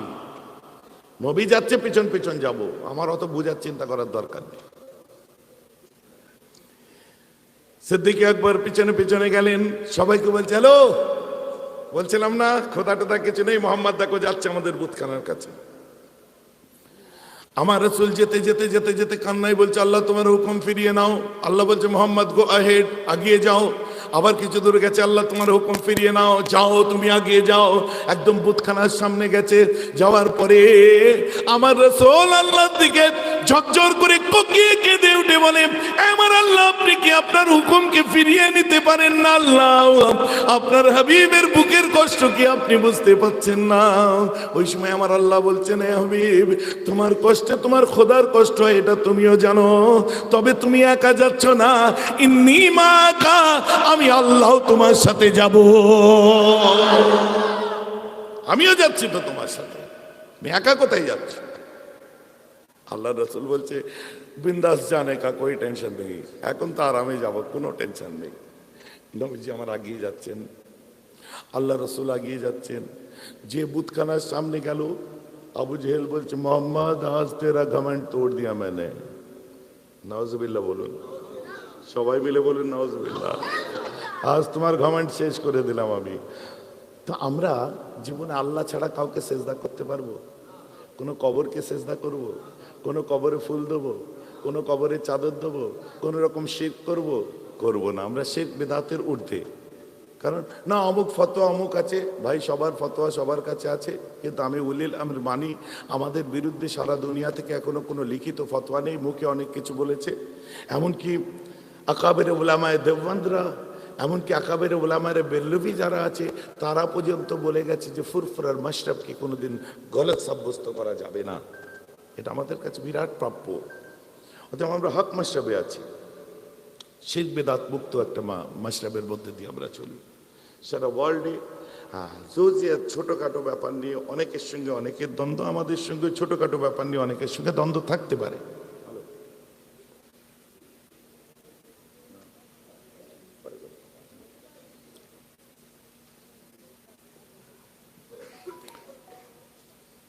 আবু জেহেল এই কথা বলেই যখন বুতখানার মধ্যে ঢুকলো, আবু জেহেল সুজা যে বড় ঠাকুর, মেজ ঠাকুর, ছোট ঠাকুর, বুত, তখন এসব ধর্ম ছিল না। অন্য কুফারে কুরাইশদের যে অগ্নি পূজারক ছিল, তাদের খোদার নাম ছিল লাত, তাদের ঠাকুরের নাম ছিল উজ্জাত, তাদের ঠাকুরের নাম ছিল মানাত, যেগুলো এখন আর দেখা যায় না। সে ধর্ম আর নেই এখন। কথা বুঝতে পারছেন তো নাকি? এখন আর সে ধর্মটা নেই। আবু জেহেল সোজা যে তাদের পায়ে যে সেজদা করতে আরম্ভ করে দেয়, আমার রাসূল দেখে আর আসমানের দিকে দেখে বলছে, টেনশন নেই, তুমি যখন আছো আমিও যাব। বলছে তুমি যেয়ে দেখো। আবু জেহেল বেরিয়ে এসে আল্লাহ রাসূলকে তম্বি করছে, মুহাম্মদ কাযযাব, মিথ্যুক, তুমি জালিয়াতি কথা বলেছো, তোমার খোদা বলতে কেউ নেই। দেখো আজ তুমি আমার খোদার পায়ে এসে দাঁড়িয়েছো, তুমি হলে ধোঁকাবাজ। আমার আল্লাহ বলছে, হাবিব, আমি আল্লাহ আর সহ্য করতে পারলাম না। এই কথাগুলো অনেক বড় মাপের কথা বলে দিয়েছে আমার হাবিব। তুমি কখনোই ধোঁকাবাজ হতে পারো না, তুমি মিথ্যুক হতে পারো না আমার হাবিব। তুমি একবার ওর বুতখানার মধ্যে পা রাখো, ওর চার্চের মধ্যে পা রাখো, বাকি খেলাটা আমি আল্লাহ দেখিয়ে দেব। এই কথা বলে মাত্র আমার রাসূল যখন নিজের পাটাকে বুতখানার মধ্যে রেখেছে, কাবারিল বারকে বিদ্যুৎ চমকাবার মতো একটা আলো ছিটকে ওঠে, আর খুলে দেখা যায় আবু জেহেল যে খোদাগুলোর পায়ে সেজদা করেছিল, আবু জেহেলের খোদাগুলো পা থেকে ভেঙে ভেঙে আমার রাসূলের কদমে সেজদায় পড়ে যায়। 1400 কুফার যারা ছিল তারা রাসূলের হাতে হাত দিয়ে মুসলমান হলো। আবু জেহেল কেন হলো না? ওর নাম আবু জেহেল তাই। কথাটা বুঝতে পারছেন? অতএব এই সমস্ত দেখেন, বলতে বলতে কোথায় আমার তো ওয়াজি আরম্ভ হয় না, পেয়ারা হাজিরানে মজলিস করা হয় না তো এখনো। হ্যাঁ, এই যা সব চাচাকে নিয়ে আসেন, সালমান ভাই এসছেন মাশাল্লাহ, তো চাচাকে নিয়ে চলে আসেন। আর বলবো না, দেরিতে এসছে, পুষে গেছে তো নাকি, একজন ইন্তেকাল করেছে চাচার ওখানে, তো উনি এসে দোয়া করে দেবেন, আর বেশি দেরি হবে না। তো আপনাদের মাশাআল্লাহ কোথায় লোক চলে গেছে। হ্যাঁ, আপনারা বুঝতে পারছেন না তাই তো? ওই প্যান্ডেল শেষ হয়ে ওই রাস্তার উপর যে বসেছে সব, কেমন করে টেনে নিতে হবে। আচ্ছা ঠিক আছে, নো প্রবলেম। তো আমি যেটা বলছিলাম, তো আমাদের এই মাশরাফ সারা ওয়ার্ল্ডে, হুজুর ফুড প্রসেসরা কি সারা বিশ্বে আছে না? বুঝতে হবে ব্যাপারটা, আমরা কোন আকীদার মানুষ। যারা এমবিএ করেছে যেসব ছেলেরা, ওদের জিজ্ঞাসা করুন, ব্র্যান্ড ভ্যালুর উপরে তাদের পড়াশোনা করতে হয়। ব্র্যান্ড ভ্যালু, যেমন সকালবেলায় উঠে ব্রাশটা হাতে নিয়ে ওতে কি লাগাই? কলগেট লাগান, পাক্কা কলগেট লাগান। এবার বিভিন্ন নামের কলগেট আছে, ক্লোজ আপ কলগেট আছে, ফরেন্স কলগেট আছে, পেপসোডেন্ট কলগেট, তাই তো নাকি? চাচাজি আমরা কলগেট লাগাই না, কেউ ক্লোজ আপ লাগায়, কেউ কলগেট লাগায়, কেউ বাবুল লাগায়, কেউ কালামাঞ্জান লাগায়, কেউ কিছু। কি কথা বুঝতে পারছেন না? কিন্তু কলগেটের ব্র্যান্ডটা এত নাম করা যে আপনি যাই লাগাচ্ছেন কলগেটটা বলছেন। বাইক আছে প্রায় অধিকাংশ মানুষের কাছে, আছে তো নাকি? বাইকের ট্যাঙ্কে কি দেওয়া হয়? জোরে বলুন, তেল। কি চালাতে পারিস? শিখে দেবো। হ্যাঁ, আমার কাছে একটা এসেছে উড়িষ্যা থেকে, বুঝলেন, খালি বলছে বাড়ি চলে যাব, বাচ্চা মতো। তো কবে বাড়ি যাবে? বলছে তোমার স্কুলটা নিয়ে আছো নি, স্কুলটা চালানো শিখে যাবো আর বাড়ি চলে যাবো। আচ্ছা, তুমি একটা স্কুটি চালানোর জন্য এসেছো কেন? তো বাইকের মধ্যে ট্যাঙ্কে কি দেয়? পেট্রোল। ইঞ্জিনে কি দেয়? সবাই মিলে বলুন। কেউ যদি আমাকে একবার প্রমাণ করতে পারেন আপনার বাইকের ইঞ্জিনে জীবনে মোবিল দিয়েছেন, আর আমার গাড়িগুলোর ওই ইঞ্জিনে মোবিল দিয়েছি, জ্ঞান হতো কেউ আপনারা কোনোদিন গাড়িতে মোবিল দেননি, দিয়েছেন? মোবিল তো একটা নাম, কোম্পানির নাম, যেমন ক্যাস্ট্রয়েল, ইএলএফ, জিএমও, তারপরে সার্ভো, সিআরবি, তারপরে আর কি কি জিটিএক্স, এসব আছে তো নাকি? তেমনই একটা কোম্পানির নাম হচ্ছে মোবিল। আসলে ওটা ইঞ্জিন অয়েল, কিন্তু মোবিল কোম্পানিটা এত বিখ্যাত যে ক্যাস্টর অয়েল ঢাললেও বলে ক্যাস্টর অয়েলের মোবিল দাও। আরে মোবিল আলাদা, ক্যাস্টর অয়েল আলাদা, দুটো কোম্পানি আলাদা। ক্যাস্টর অয়েলের ইঞ্জিন অয়েল যেমন, তেমন মোবিলেরও ইঞ্জিন অয়েল আছে। আবার মোবিলের গিয়ার অয়েল আছে, মোবিলের ব্রেক অয়েল আছে। যেমন ক্যাস্টর অয়েলের ব্রেক অয়েল আছে, ক্যাস্টর অয়েলের গিয়ার অয়েল আছে, তেমনি মোবিলেরও আছে। কিন্তু মোবিলটা ইঞ্জিন অয়েলের জন্য এত বিখ্যাত, বুঝতে পারছেন তো নাকি? ভাই একটা পানির বোতল আনো তো, কি নিয়ে আসবে?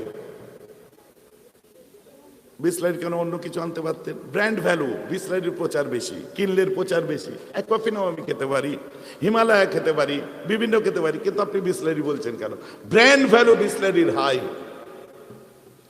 তেমন বাইনাল ইফরাত ওয়াত তাফরিত আমরা যে আকীদা নিয়ে চলি, এ এত high brand value. Furfura Sharif পূর্ব ভারতে এই মাসটাবের অনেক আছে, কিন্তু ফুরফুরার ব্র্যান্ড ভ্যালুটা এত হাই যে ফুরফুরা সিলসিলা বলতেই আমরা আমাদের আকীদা এটাকে চিনি। বলেন না সুবহানাল্লাহ। যেমন এই আকীদা মিসরে পাবেন, দামেস্কে পাবেন, সিরিয়ায় পাবেন, অল ওভার ওয়ার্ল্ডে 97% আপনার মিসর আল আজহারও বলছে, সিরিয়া দামেস্কও বলছে। সারা পৃথিবীর মধ্যে আমরা যে বাইনাল ইফরাত ওয়াত তাফরিত, ছাড়াছাড়িতে নয়, জোরাজুরিতে নয়, ইয়া নবী সাল্লাল্লাহু আলাইহি, ঠিক আছে? পড়তে হবে না নাজায়েজ হারাম শিরক বেদাতের ফতোয়াও দিই না, আবার ওয়াজিব ফরজও বলি না। ভালো কাজ করলে সওয়াব আছে, এইসব খুঁটিনাটি ব্যাপারে যাই না। আমরা জানাজার পরে দোয়া, দেববন্ধেরও ফতোয়া আছে দোয়া করতে হবে, আমাদেরও ফতোয়া আছে জানাজার পরে মোনাজাত করতে হবে। কথা বুঝতে পারছেন? যারা মনে করে জানাজায় তো দোয়া, আবার দোয়ার কি প্রয়োজন আছে? আপনি নিজেকে দেববন্দি যদি দাবি করেন, আপনি কথা বলবেন না। আপনি আহলে হাদিসদের মতো কথা বলতে চাচ্ছেন, কিন্তু আপনি দেববন্দি হলে বলতেন না, কারণ দেববন্দের ফতোয়া তো আপনিও যেমন পড়েছেন, আমিও পড়েছি। আখিরি জোহর পড়া, বাবা জোহর তো হয়ে গেল, আপনার জুমা তো হলো, আবার আখিরি জোহর কি আছে? আপনি যদি দেববন্দের ফলোয়ার হন, আপনাকে আখিরি জোহর পড়তে হবে, আর আমাকেও পড়তে হবে, যদি হক মাশরাবে থাকে। কথাটা আমার বুঝতে পারছেন কি পারছেন? কারণ ফতোয়া আপনিও পড়েছেন, আমিও পড়েছি। অতএব তাবলিগি জামাতের ছেলেদের বলবো, তুমি প্রকৃতপক্ষে আসল দেববন্দি হও না, অটোমেটিক আমারটা চিনে ফেলবে। শুধু দোয়া দরুদ, হাসির দোয়া, কাশির দোয়া শিখে নামাজ পড়ছে এটা নয়, আকীদাটা তুমি দেববন্দের শিখে নাও। দেববন্দের আকীদা তুমি যেদিন শিখে নেবে, অটোমেটিক তুমি ফুরফুরা শরীফকে চিনে নেবে। তখন দেখবে আমাদের আর বাতিল বলতে পারবে না। কথাটা বুঝতে পারছেন তো নাকি? অতএব সবারটা সবার জায়গায় যেমন আছে, বাংলার মানুষ আমাদের জন্য অন্য কিছু নয়, আমাদের জন্য হক মাশরাব যে আছে, সেই মাশরাব ধরে আমরা চলতে চাই। আল্লাহ আমাদের কায়েম রাখুক, সকলে বলুন আমিন। এখন একটু সালামের নজরানা পেশ করবো। চাচাজি কই? কত দূরে আছেন? আর যদি না আসে, আমার 3 কলিতে শেষ হয়ে যাবে, তো তখন কি হবে? তুমি পড়াও তাহলে। ভাই আমার কথা আপনাদের খারাপ লাগছে, বুঝতে পারছেন? অতএব কারো দুর্নাম বদনাম করে যে সময়টা নষ্ট করবেন, কারণ কারো আপনি গীবত করলে, দুর্নাম বদনাম গীবত করলে কি হচ্ছে? তার বেকার সওয়াব বাড়ছে। তো আমি মানতাম, আমি গীবত করতাম, যদি তার সওয়াব বাড়তো, যাক বাবা আমি পারিনি, গীবত করে তারটা বাড়িয়েছি, আমারটা যে ঘাটা হয়ে যাচ্ছে। তার সওয়াব বাড়াতে যে আমার তো গুনাহটা, আমার সওয়াব কমে যাচ্ছে। তো আমি ইনকাম করা বাদ দিয়ে ওর ইনকাম করাতে যে নিজের ঘাটা লাগাবো, নাক কেটে যাত্রা ভঙ্গ, আমার দরকার কি আছে? অতএব আমার মুফতি আজম, আমার শেখ একটা কথা বলতেন, বাবা মেয়েরা গীবত কোনোদিন গীবত করবে না, পরনিন্দা পরচর্চা করবে না। তো আমার দরবারে ওইটাই সিস্টেম আছে।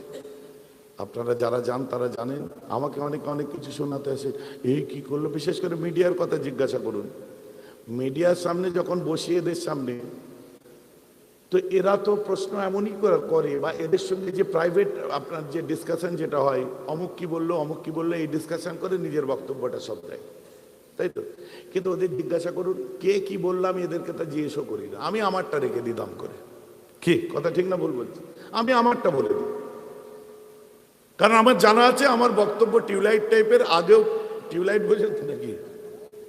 ওই দেখুন চলছে, ও দেখুন এদিকেও টাইট ওদিকেও টাইট, মধ্যে জ্বলছে, ও বেরোবার লাইন নেই। আমার বক্তব্য তাও এদিকেও বাঁধা এদিকেও বাঁধা, ও তুমি চেষ্টা করলেও মুশকিল আছে।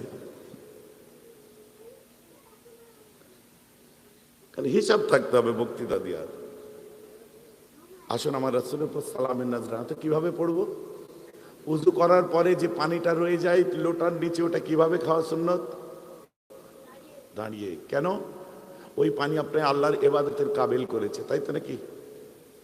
কিন্তু যে পানিটা আপনাকে আল্লাহর ইবাদতের কাবিল করেছে সেই পানি তো মায়ে মুস্তামাল হয়ে গেছে, গড়িয়ে চলে যাচ্ছে, তো ওটাকে যে পান করুন। এ তো লোটার পানি লোটাতেই রয়ে গেছে। বলছে না, যেটা গড়িয়ে যাচ্ছে ওই পানির সঙ্গে লোটার পানির একটা নিসবত জড়িয়ে আছে বলে এর তাজিমে রাসূল দাঁড়িয়ে পান করেছিলেন। বলুন না সুবহানাল্লাহ। সম্মান দিতে গেলে দাঁড়াতে হয়, রাসূলুল্লাহর কাছে শিখেছি। তেমনি দেওবন্দীদের ফতোয়াও দাঁড়িয়ে সালাম তো দূরের কথা, নবীর নাম যখনই মুখে আসবে তখনই দাঁড়িয়ে পড়বে সালাম। চলুন আমার রাসূলের উপর একটা সালামের নজরানা। ওয়ালাম্মা তাম্মা বিনামলিহি আলা রাজি তিসআতু আশহুরিল কামারিয়া ওয়া আলা লিযাবানি ইয়ানজালি আনউসাদা হযরত উম্মুহু লাইলাত মাউলুদিহি ইয়াসিয়াতুন ওয়া মারইয়াম ফি নিসফাতিন মিনাল হাতিরাতিল কুরসিয়া ওয়া আখদাকাল মাকাজ ফাওলাদাতুন নবী আলাইহিস সালাতু ওয়াস সালাম কাল বদরিল মুনির নূর ইয়াতালা ওয়াসনা ইয়া নবী।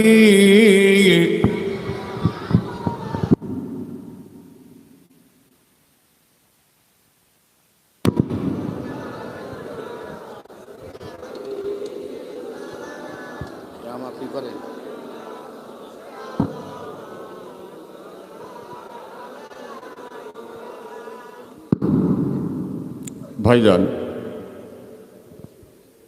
আপনারা যারা আশেপাশে বাইরে আছেন, আমার কমিটির ভাইয়েরা বলেছে আমাকে, তারা যেন একটু অনুগ্রহ করে মেহেরবানি করে দয়া করে আপনাদের কায়েম করা জান্নাতের বাগানে এসে সামিল হন। বাইরে অযথা দাঁড়াবেন না। কেন? জান্নাতের বাগানের মর্তবা মর্যাদা আল্লাহ পাক অনেক উচ্চ স্থান দান করেছেন। জোরে বলবেন না? আরেকটু আস্তে আস্তে বলেন। তো ভাইজান বললেন আমি গুনাহগার সালমান সিদ্দিকী ছোট হুজুর পিলার নাতি, দু একটা কথা বলে শেষ করে দেবো, ভাইজান হাতে দিয়ে দেবো। আপনারা রাজি আছেন তো? একটু আগে আগে চলে আসেন তো, একটু আগে আগে আপনারা চলে আসেন।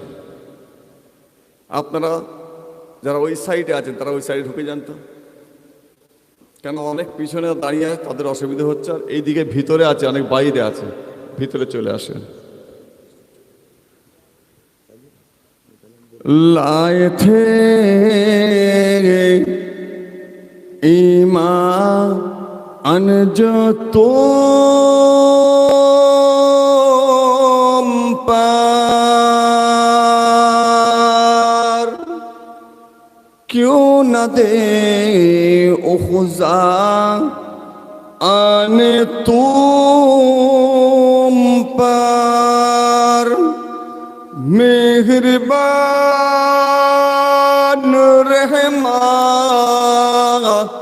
तुम पर खल्क सब कुर्बान आने तुम पर या नबी सलामो।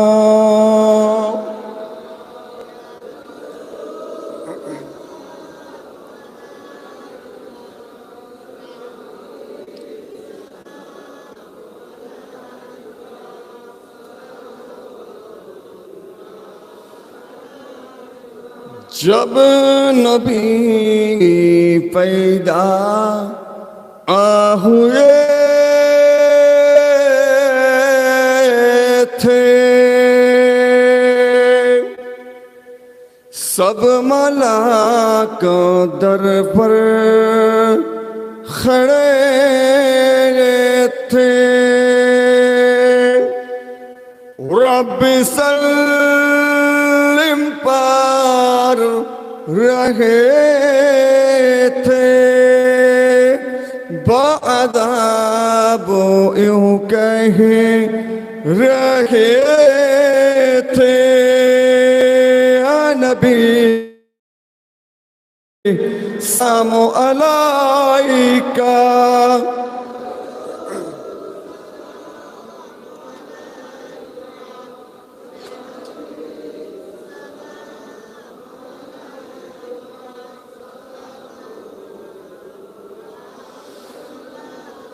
কঠিন